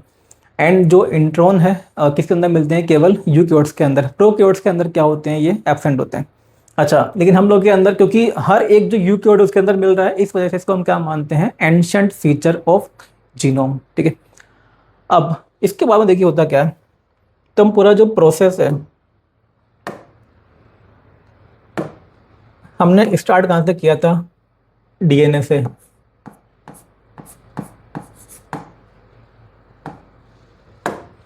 डीएनए में क्या हुआ, ट्रांसक्रिप्शन,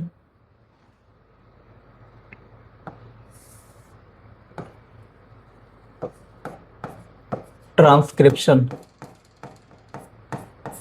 तो डीएनए में जब ट्रांसक्रिप्शन हुआ हम लोगों के अंदर, उससे आरएनए नहीं बनता, उससे क्या बनता है एक्चुअल में, एचएनआरएनए। मतलब जो आरएनए तो है लेकिन वो एमआरएनए नहीं है, उसको हम क्या बोलते हैं, hnRNA, heterogeneous nuclear RNA, heterogeneous nuclear RNA. ये जो एचएनआरएनए होता है, हेट्रोजीनस न्यूक्लियर आरएनए, इसके पास में एक्सोन भी है एंड इंट्रॉन भी है, इस वजह से इसका डायरेक्ट अभी ट्रांसलेशन नहीं होगा। और ये काफी अनस्टेबल भी होता है, ये होता है अनस्टेबल।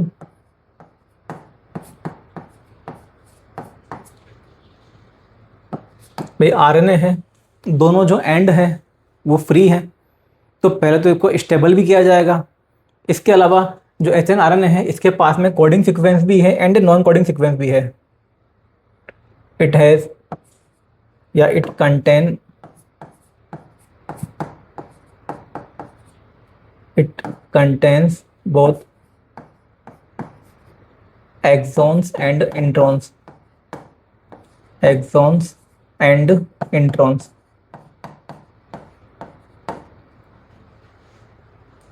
तो जो एचएनआरएनए है it is not considered as suitable material for translation. इसका एक्चुअल में भी ट्रांसलेशन नहीं होगा क्योंकि एक तो पहली बात तो ये क्या है, अनस्टेबल है। देखिए दोनों एंड जो है आरएनए के फ्री हैं, 5 प्राइम 3 प्राइम। आरएनए काफ़ी रिएक्टिव होता है, सेल के अंदर कई सारे हाइड्रोलाइटिक एंजाइम होते हैं वो इसको डिग्रेड भी कर सकते हैं, ये काफ़ी अनस्टेबल होता है। इसके अलावा इसके पास में कोडिंग सीक्वेंस भी है एंड नॉन कोडिंग सीक्वेंस भी है। तो पहले तो क्या होगा, इसकी होगी प्रोसेसिंग। जो प्रोसेसिंग है इसकी होती है प्रोसेसिंग।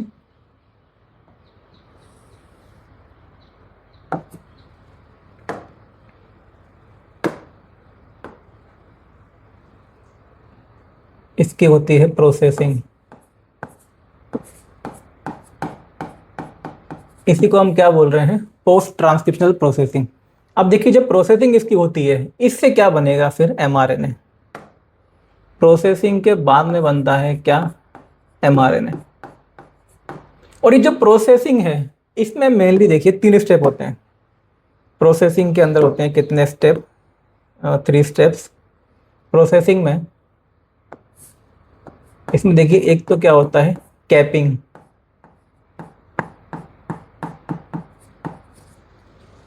जो HNRNA है इसका जो 5 प्राइम एंड है, 5 प्राइम एंड पे क्या होती है, कैपिंग होती है। कैपिंग का मतलब सिंपल सा ये है, मिथाइलेटेड ग्वानोसिन ट्राइफॉस्फेट।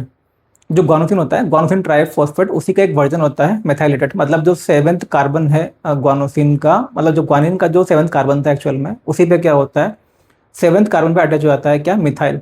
इसको हम क्या बोलते हैं, मिथाइलेटेड ट्राइफॉस्फेट। तो मिथाइलेटेड ग्वानोसिन ट्राइफॉस्फेट एक्चुअल में ये जो होता है ये अटैच होता है इसके 5 प्राइम एंड पे।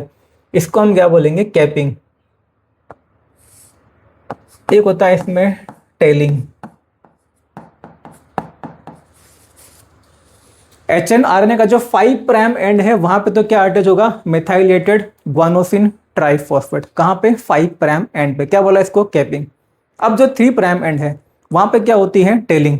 यहाँ पे क्या होता है 200 से लेकर 300, 200 to 300 जो एडिनाइलिक एसिड है ये लाइन से अटैच हो जाते हैं, इसको हम क्या बोलते हैं, टेलिंग। अब देखिए इसकी वजह से क्या, 5 प्राइम एंड पे हो गई कैपिंग, जो 3 प्राइम एंड है वहां पे क्या हो गई, टेलिंग।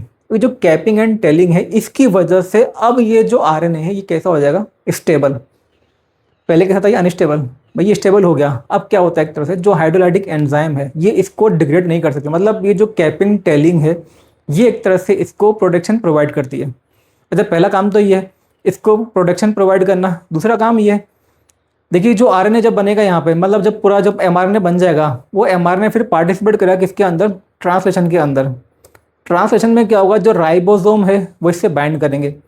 राइबोसोम ट्रांसलेशन कहाँ से स्टार्ट करेंगे, 5 प्राइम एंड से। अब राइबोसोम को कैसे पता चलेगा कि कौन सा वाला एंड 5 प्राइम है, सिंपल सी बात है, 5 प्राइम एंड पे ही क्या हुई है, कैपिंग हुई है।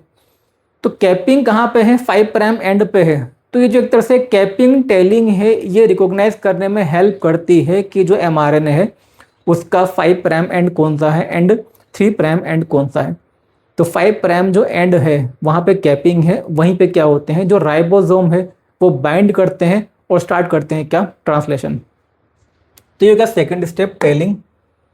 कैपिंग टेलिंग से क्या हो जाएगा, ये स्टेबल हो जाएगा। एंड इसके बाद में तीसरा स्टेप क्या आता है, splicing.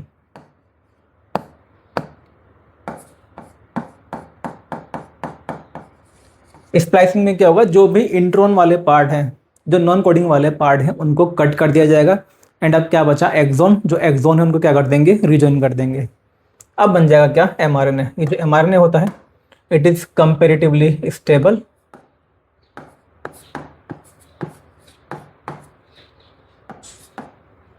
And it contains only, इसमें केवल क्या होते हैं, exon. It contains only exons. इसमें केवल एक्सोन होते हैं, मतलब इसमें केवल क्या होती है, कोडिंग सीक्वेंस होती है, इसके पास में कोई नॉन कोडिंग सीक्वेंस नहीं होती। तो ये है इसकी प्रोसेसिंग के बारे में। अब हम ये देखेंगे किस तरह से ये कैपिंग टेलिंग एंड जो स्प्लाइसिंग है ये इसके अंदर परफॉर्म होते हैं। तो इसमें जो फर्स्ट स्टेप है,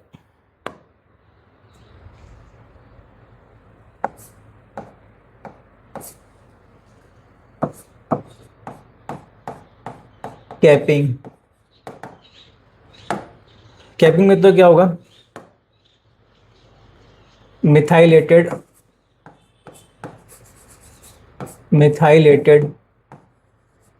guanosine, methylated guanosine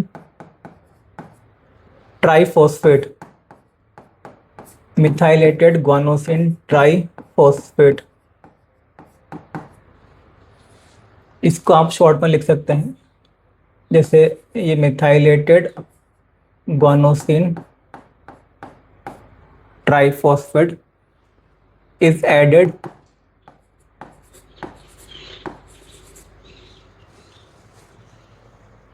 at 5 prime end of HNRNA। जो HNRNA है उसका जो 5 प्राइम एंड है उस पर क्या ऐड होता है, मिथाइलेटेड ग्वानोसिन ट्राइफॉस्फेट, इसको हम क्या बोलते हैं, capping. And it is done by, इसके लिए जो एंजाइम है, this capping is done by, it is done by guanyl transferase, it is done by guanyl transferase।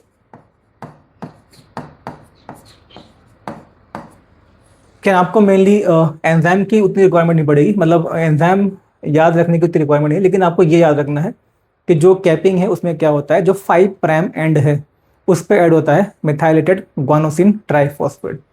ये तो है कैपिंग। उसके बाद में नेक्स्ट स्टेप क्या है, टेलिंग। टेलिंग देखिए, वैसे तो खैर दोनों जो प्रोसेस है ये साथ साथ नहीं होते, वो तो हमने इसको समझने के लिए हम बोल रहे हैं कि हाँ पहले कैपिंग होगी फिर टेलिंग होगी। तो क्या होता है, 5 प्राइम जो एंड उस पर कैपिंग एंड 3 प्राइम पे जो टेलिंग है ये साइमल्टेनियसली स्टार्ट होती है। टेलिंग में क्या होगा, जो इसका 3 प्राइम एंड होता है उस पे 200 to 300 जो एडेनालिक एसिड है ये ऐड होते हैं। 200 to 300 adenylic acid, adenylic acids are attached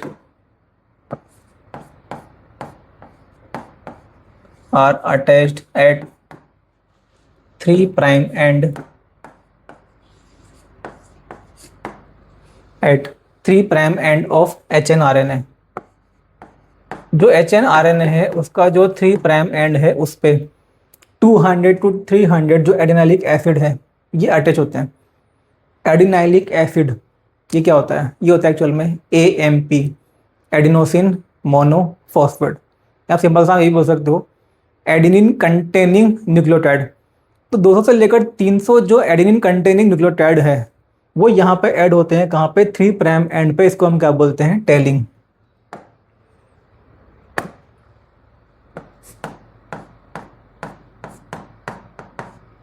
It is done by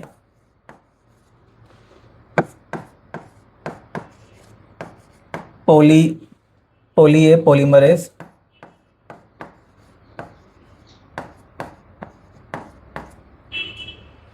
दो सौ लेकर 300 जो एडेनालिक एसिड है वो अटैच होते हैं कहाँ पे, 3 प्राइम एंड ऑफ HNRNA। अब देखिए यहाँ पे बड़ी इंपॉर्टेंट चीज आपको ध्यान रखनी है, आपके एनसीईआरटी के अंदर दिया हुआ है। ये जो टेलिंग है, टेलिंग में क्या हो रहा है, 200 से लेकर 300 जो एडेनालिक एसिड है, एडेनिन कंटेनिंग जो न्यूक्लियोटाइड है वो यहाँ पे अटैच होते हैं। एंड ये जो सिंथेसिस है, जो टेलिंग है, ये कैसी होती है, टेम्पलेट इंडिपेंडेंट। जो टेलिंग है ये कैसी होती है, टेम्पलेट इंडिपेंडेंट। Template independent.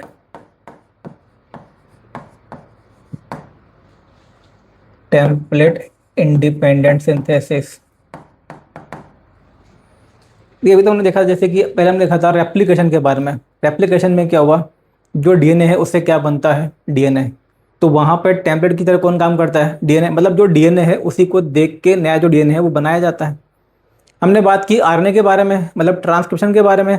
जो आरएनए है उसके बनने के लिए भी किसकी रिक्वायरमेंट है, टेम्पलेट की। तो जब भी एक्चुअल में जो न्यूक्लियोटाइड है, जब भी न्यूक्लियोटाइड पॉलीमराइज होते हैं लिविंग सिस्टम के अंदर, तो किसी न किसी टेम्पलेट की रिक्वायरमेंट होती है। लेकिन यहाँ पे आप देख सकते हो कि 200 से लेकर 300 जो एडिनालिक एसिड है, जो एडिनिन कंटेनिंग न्यूक्लियोटाइड है, ये पॉलीमराइज होते हैं, लेकिन इनके लिए कोई टेम्पलेट की रिक्वायरमेंट नहीं होती है। मतलब ये आप बोल सकते हो ये एक तरह से एक स्पेशल केस है या एक तरह का रेयर केस है कि लिविंग सिस्टम के अंदर जहाँ पे इतने न्यूक्लियोटाइड एक साथ पॉलीमराइज होते हैं विदाउट एनी टेम्पलेट। अदरवाइज आप देखेंगे कि जब भी हमारे अंदर लिविंग सिस्टम के अंदर जब भी न्यूक्लियोटाइड पॉलीमराइज होते हैं तो उसके लिए किसी न किसी जो टेम्पलेट है उसकी रिक्वायरमेंट होती है। मतलब कोई टेम्पलेट पहले से प्रेजेंट होगा, उसको देख के उसका जो कॉम्प्लीमेंट्री स्ट्रैंड है उसका सिंथेसिस किया जाता है। लेकिन यहाँ पे कोई जो टेम्पलेट है वो नहीं होता है, डायरेक्ट 200 से लेकर 300 जो एडिनाइलिक एसिड है ये पॉलीमराइज होते हैं। तो it is known as template independent synthesis. बाकी मैक्सिमम केस में क्या होता है, टेम्पलेट डिपेंडेंट सिंथेसिस। ये तो हो गए दो स्टेप, कैपिंग टेलिंग। इसके बाद में होती है क्या, स्प्लाइसिंग। तीसरा क्या है इसमें, स्प्लाइसिंग।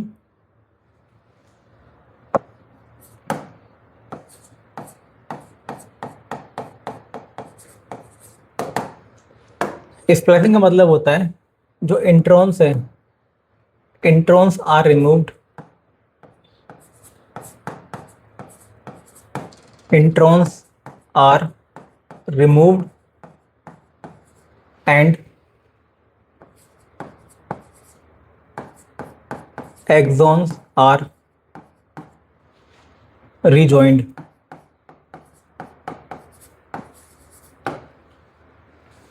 स्प्लाइसिंग के अंदर क्या होगा, जो इंट्रोन है यानी कि जो नॉन कोडिंग सीक्वेंस है इनको यहाँ से कट करके हटाया जाएगा, एंड जो एक्सोन है मतलब जो कोडिंग सीक्वेंस है इनको यहाँ पे रिकनेक्ट किया जाएगा। अब ये जो प्रोसेस है स्प्लाइसिंग का, एक्चुअल में इसको करने का जो काम है वो भी आरएनए का ही होता है। Splicing is done by RNA.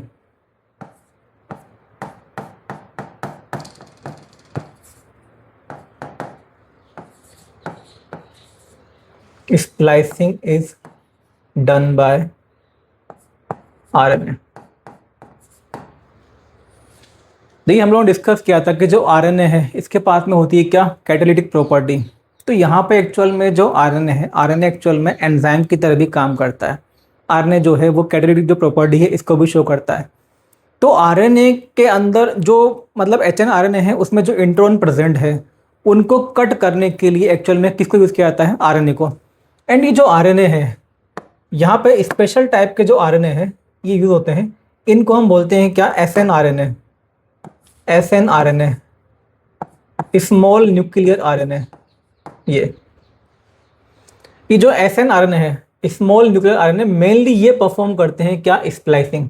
अच्छा, एसएनआरएनए प्लस प्रोटीन्स, ये मिलके बनाते हैं कॉम्प्लेक्स, इसको हम क्या बोलते हैं, एसएनआरएनपी। एसएनआरएनपी, एसएनआरएनए मतलब small nuclear RNA plus protein, क्या बोल देंगे इसको, small nuclear ribo nuclear protein.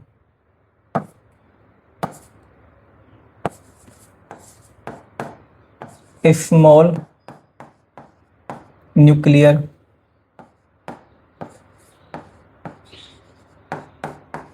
Ribo nucleo protein, small nuclear ribo nucleo protein. तो ये जो एसएनआरएनपी है, मेनली इसमें काम एक्चुअल में मेनली जो काम है वो किसका होता है, एसएनआरएनए का होता है। तो ये जो एसएनआरएनए है ये प्रोटीन के साथ में मिलकर कॉम्प्लेक्स बनाता है, क्या बोलेंगे उसको, एसएनआरएनपी। ये जो एसएनआरएनपी है, दो एसएनआरएनपी क्या करेंगे, जो एचएनआरएनए है उसमें जहाँ पे भी इंट्रॉन है, जो इंट्रॉन है मेनली जो इंट्रॉन के एंड होते हैं वहाँ पे ये बाइंड कर जाते हैं।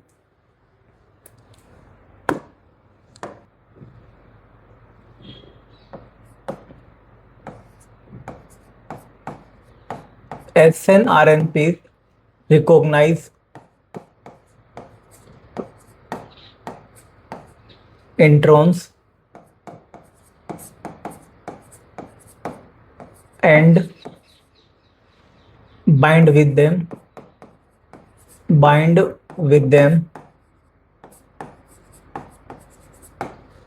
जो SNRNP क्या करते हैं, ये जो इंट्रॉन है उनको रिकॉग्नाइज करते हैं एचएनआरएनए के अंदर एंड वहाँ पे बाइंड कर जाते हैं। अब यहाँ पे क्या होता है, कुछ प्रोटीन फैक्टर और आते हैं एंड इनके साथ में मिलके जो SNRNP है ये एक तरह का कॉम्प्लेक्स बनाते हैं जिसको हम क्या बोलते हैं, स्प्लाइसियोसोम।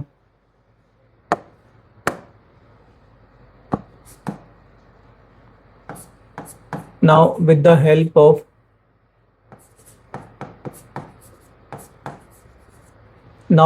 हेल्प ऑफ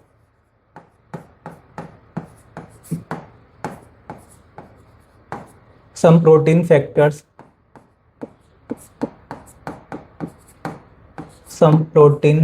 factors, क्या बनता है यहाँ पे, spliceosome.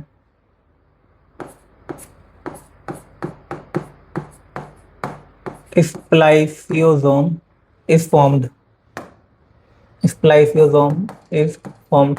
Now with the help of some protein factors क्या बन जाता है, स्प्लाइसोम। ये जो स्प्लाइसोसोम बना है, मतलब जो SNRNP है उनमें क्या ऐड हो जाते हैं कुछ प्रोटीन फैक्टर। अब क्या बन गया, स्प्लाइसोसोम।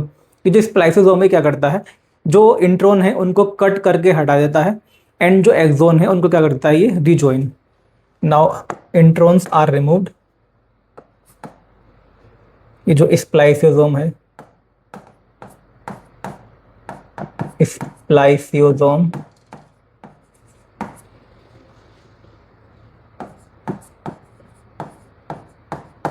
removes introns and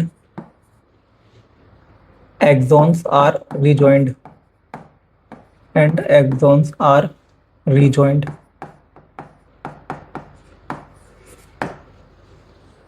जो स्प्लाइसोसोम का काम क्या होता है, जो इंट्रॉन वाला पार्ट है इसको ये कट करके हटा देगा, एंड जो एक्सोन है इनको क्या करता है, ये रीजॉइन कर देता है। तो अब जो आरएनए बचा एक्चुअल में, मतलब जब एक्सोन केवल बचे हैं, अब इसको हम बोलते हैं क्या, एमआरएनए।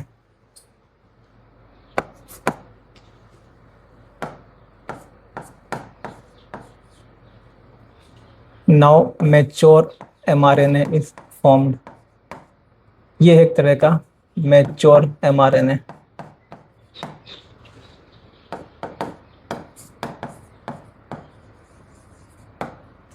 तो जब ये प्रोसेस हो जाता है स्प्लाइसिंग का, उसके बाद में अभी जो मैच्योर आरएनए है इसी को हम क्या बोलेंगे, एमआरएनए, मैसेंजर आरएनए, क्योंकि इसके पास में केवल क्या है, एक्सोन प्रेजेंट है।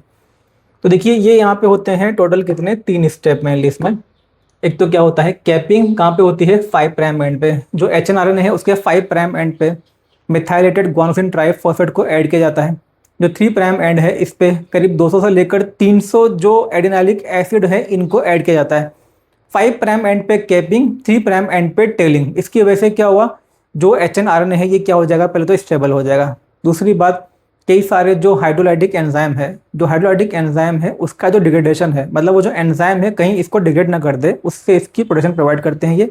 इसके अलावा जब ट्रांसलेशन होगा तो स्टार्ट कहाँ से होगा, वो 5 प्राइम एंड से। तो ये 5 प्राइम एंड को रिकॉग्नाइज करने में भी क्या करेगा, हेल्प करेगा। जहाँ पे 5 प्राइम एंड है वहीं पे क्या है, कैपिंग है।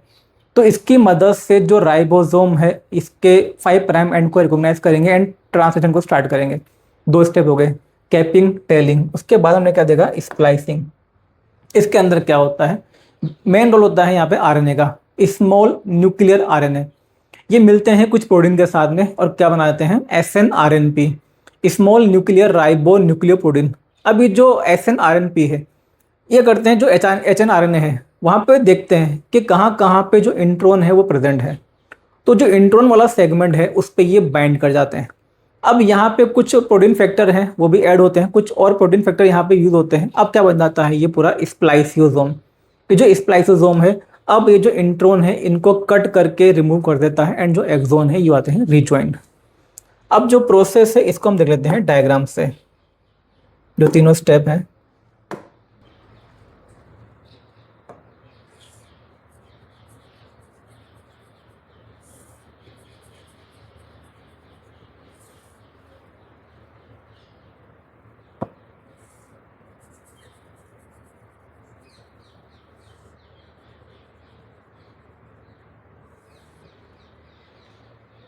ये तो मान लेते हैं 5 प्राइम, तो ये क्या होगा, 3 प्राइम। ये होगा 3 प्राइम और ये क्या होगा, 5 प्राइम। इसमें मान लेते हैं ये तो है टेम्पलेट स्ट्रैंड। देखो ये वाला तो क्या है, टेम्पलेट स्ट्रैंड, टेम्पलेट स्ट्रैंड। और ये क्या है, कोडिंग स्ट्रैंड।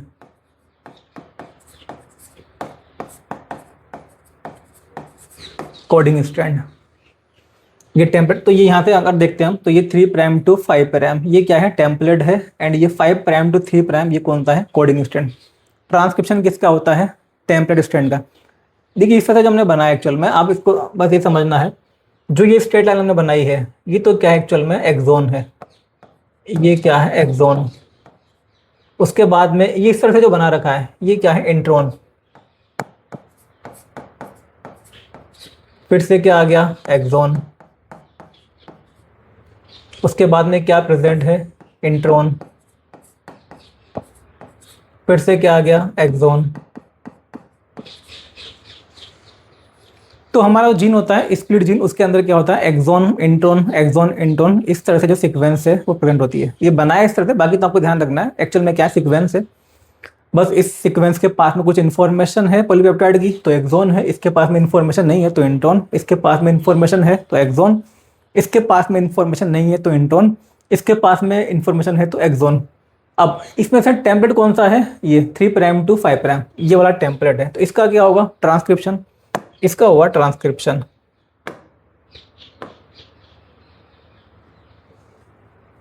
जो टेम्पलेट है उसका क्या होता है, ट्रांसक्रिप्शन। तो ये हो गया इसका ट्रांसक्रिप्शन। तो जब ट्रांसक्रिप्शन होगा मतलब 3 प्राइम टू 5 प्राइम, ये जो टेम्पलेट है इसका क्या होगा, ट्रांसक्रिप्शन। तो भाई जो आरएनए पॉलीमरेज है, आरएनए पॉलीमरेज से पूरा इसको यहाँ से इस तरह से रीड करेगा। आरएनए पॉलीमरेज ये नहीं देखता कि कौन सा एक्सोन है कौन सा इंट्रोन है, वो तो लाइन से पूरा क्या कर देगा, इसको कॉपी कर देगा। इसका जो कॉम्प्लीमेंट्री आरएनए है वो बनके तैयार हो जाएगा। एंड ये जो कॉम्प्लीमेंट्री आरएनए बनता है इसी को हम क्या बोलते हैं, एचएनआरएनए। तो ये यहाँ पे जो बन के तैयार होता है ये क्या है एक्चुअल में, एचएनआरएनए। तो देखिए ये, तो मतलब जो आरएनए बना है इसके पास भी क्या है, एक्सोन भी है इंट्रोन भी है।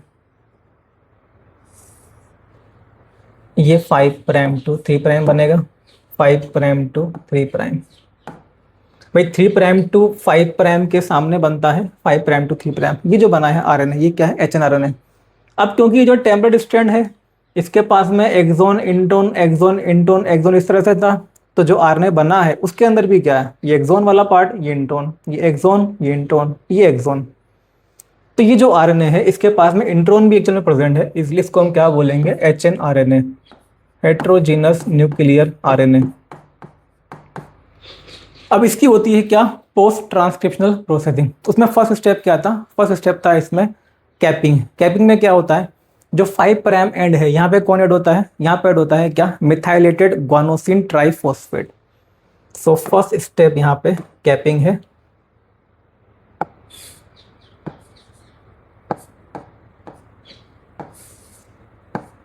अभी तो खैर हम समझने के लिए बोल रहे हैं फर्स्ट स्टेप कैपिंग, अदरवाइज तो जैसे मैंने आपको बताया कैपिंग इधर होगी और टेलिंग इधर होगी, दोनों कैसी होती है, लगभग साथ साथ में होती हैं। खैर हम स्टेप बाय देख लेते हैं। फर्स्ट स्टेप क्या तरह से, कैपिंग। तो 5 प्राइम जो एंड है यहाँ पे होती है कैपिंग। तो देखिए ये जो आरएनए है एचएनआरएनए,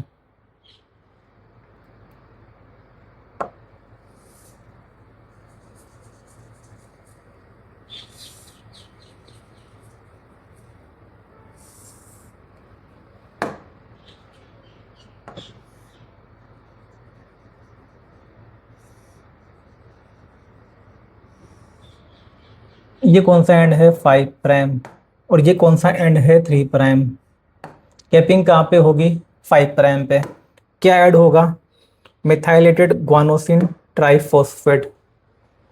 तो यहाँ पे इसकी कैपिंग हो जाती है, मान लेते हैं ये हो गई इसकी कैपिंग। क्या अटैच हुआ यहाँ पे, मिथाइलेटेड ग्वानोसिन ट्राइफॉस्फेट। ये पूरा हम लिख ही चुके हैं, मिथाइलेटेड ग्वानोसिन ट्राइफॉस्फेट। मतलब जो ग्वानोसिन ट्राइफॉस्फेट है उसी का क्या है, ये मेथाइलेटेड वर्जन होता है। तो ये ऐड हो गया 5 प्राइम पे, इसको तुमने क्या बोल दिया, कैपिंग। अब हम देखेंगे इसमें टेलिंग के बारे में। जो 3 प्राइम एंड है उस पर क्या हो जाएगी, टेलिंग।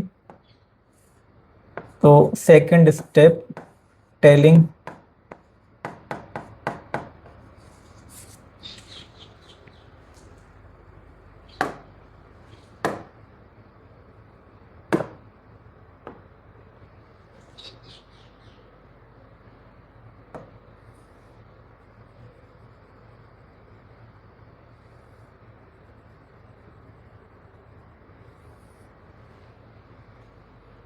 ये तो 5 प्राइम और ये क्या है, 3 प्राइम।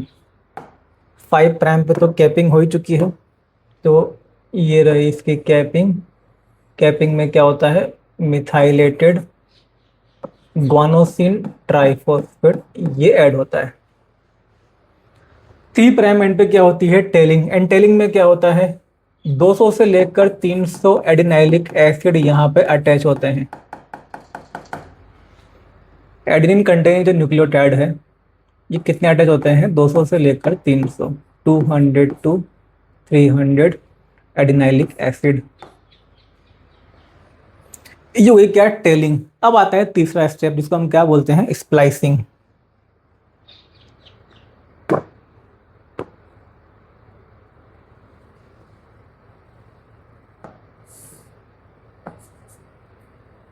अब स्टार्ट होता है थर्ड स्टेप, स्प्लाइसिंग।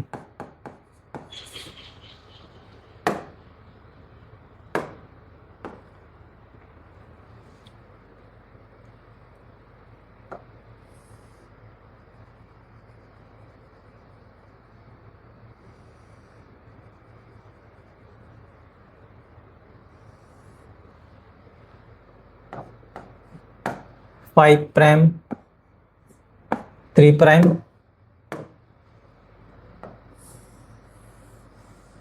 ये कैप, मिथाइलेटेड गुआनोसिन ट्राइफॉस्फेट, इधर क्या हो चुकी है? टेलिंग। कई सारे एडिनाइलिक एसिड अटैच हो चुके हैं। अब देखिए होता क्या है, जो SNRNP होते हैं, स्मॉल न्यूक्लियर राइबो न्यूक्लियोप्रोटीन, मतलब SNRNA प्लस जो प्रोटीन है वो मिलकर क्या बनाते हैं? कॉम्प्लेक्स। जो SNRNP है वो इन इंट्रॉन को रिकॉग्नाइज करते हैं और यहाँ पे बाइंड कर जाते हैं। जैसे मान लेते हैं ये इंट्रॉन था, इंट्रॉन का ये एंड और इधर भाई ये एक्सॉन है, ये इंट्रॉन, ये एक्सॉन, ये इंट्रॉन। तो मेनली क्या करते हैं, ये जो भी इंट्रॉन के एंड है वहाँ पे बाइंड कर जाएंगे, बीच में भी बाइंड कर जाते हैं। इसके अलावा जो इंट्रॉन के एंड है यहाँ भी बाइंड होते हैं। अब देखिए ये जो क्या है, ये SNRNP है, ये लिख लेते हैं इसको हम, ये क्या है? SNRNP। SNRNP। अब क्या होता है यहाँ पे, कुछ जो प्रोटीन फैक्टर है ये भी यहाँ पे ऐड होते हैं।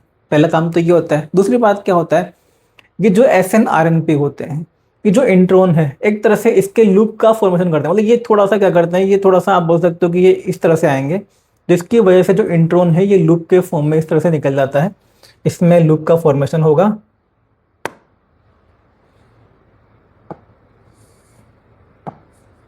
कुछ यहाँ पे जो प्रोटीन फैक्टर्स हैं वो ऐड होते हैं।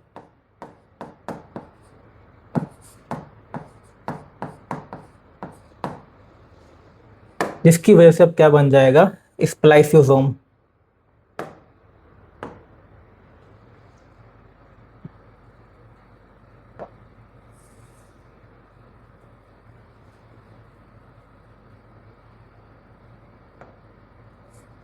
एंड ये जो इंट्रॉन है ये इस तरह से लूप का फॉर्मेशन हो जाता है इसमें, ये इस तरह से लूप बन जाएगा।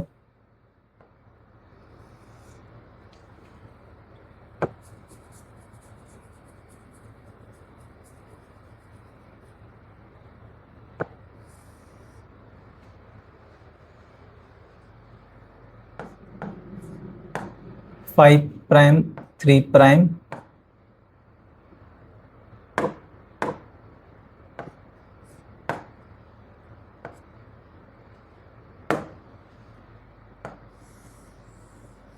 ये इसकी कैप है, मिथाइलेटेड गुआनोसिन ट्राइफॉस्फेट।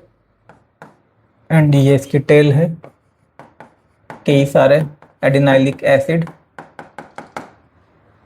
एंड यहाँ पे ये रहे आपके SNRNP। जो SNRNP थे ये यहाँ पे बाइंड किए थे, ये SNRNP यहाँ पे बाइंड हुए थे। एंड ये और ये जो इंट्रॉन था ये लूप की फॉर्म में ये इस तरह से निकल के आ जाता है। कुछ प्रोटीन फैक्टर भी यहाँ पे ऐड हो गए, इसी को हम क्या बोल देते हैं? स्प्लाइसियोसोम। इसे हम क्या बोलते हैं अब? स्प्लाइसियोसोम।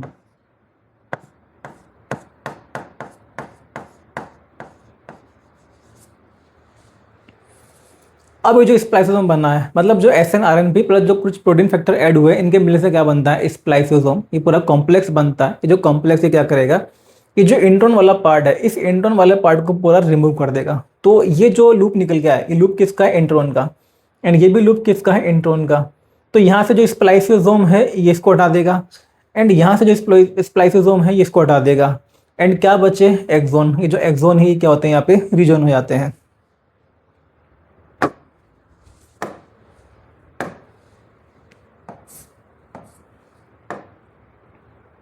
तो केवल यहाँ पे क्या बचेंगे, अब एक्सोन बचेंगे। जो इंट्रोन है ये रिमूव हो जाएंगे स्प्लाइसोसोम की मदद से।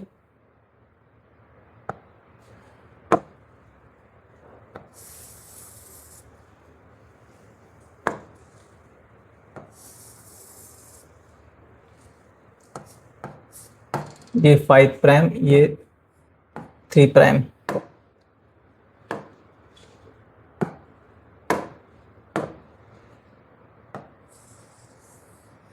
ये इसकी कैपिंग थी, मिथाइलेटेड ग्वानोसिन ट्राइफॉस्फेट कैपिंग। और यहाँ पे क्या थी, टेलिंग 200 to 300 एडिनाइलिक एसिड। अब केवल क्या बचे हैं, एक्सोन बचे हैं। जो इंट्रोन वाला पार्ट है वो क्या हो चुका है, अलग हो चुका है। जो इंट्रोन है, इंट्रोन क्या हो चुके हैं, अलग हो चुके हैं। यहाँ पे ये जो इंट्रोन होते हैं,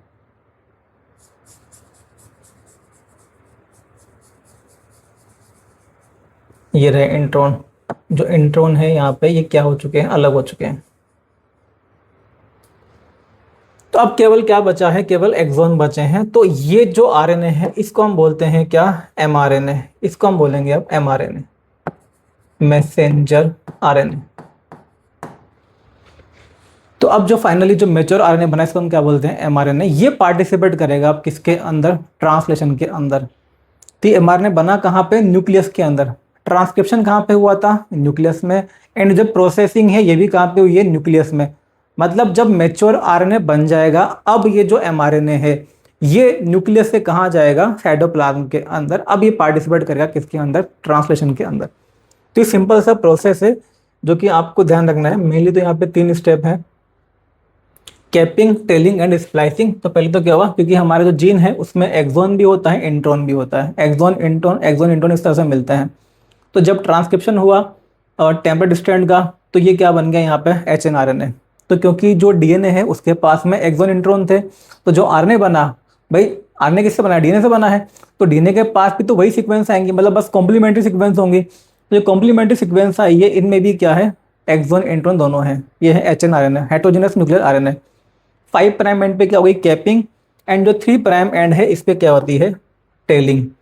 इसके बाद में क्या हुआ, स्प्लाइसिंग होती है। स्प्लाइसिंग कौन करता है, मेनली एसएनआरएनए प्लस प्रोटीन, जिसको हम क्या बोलते हैं, small nuclear ribonucleoprotein, snRNP. Intron के दोनों तरफ बाइंड कर जाएंगे।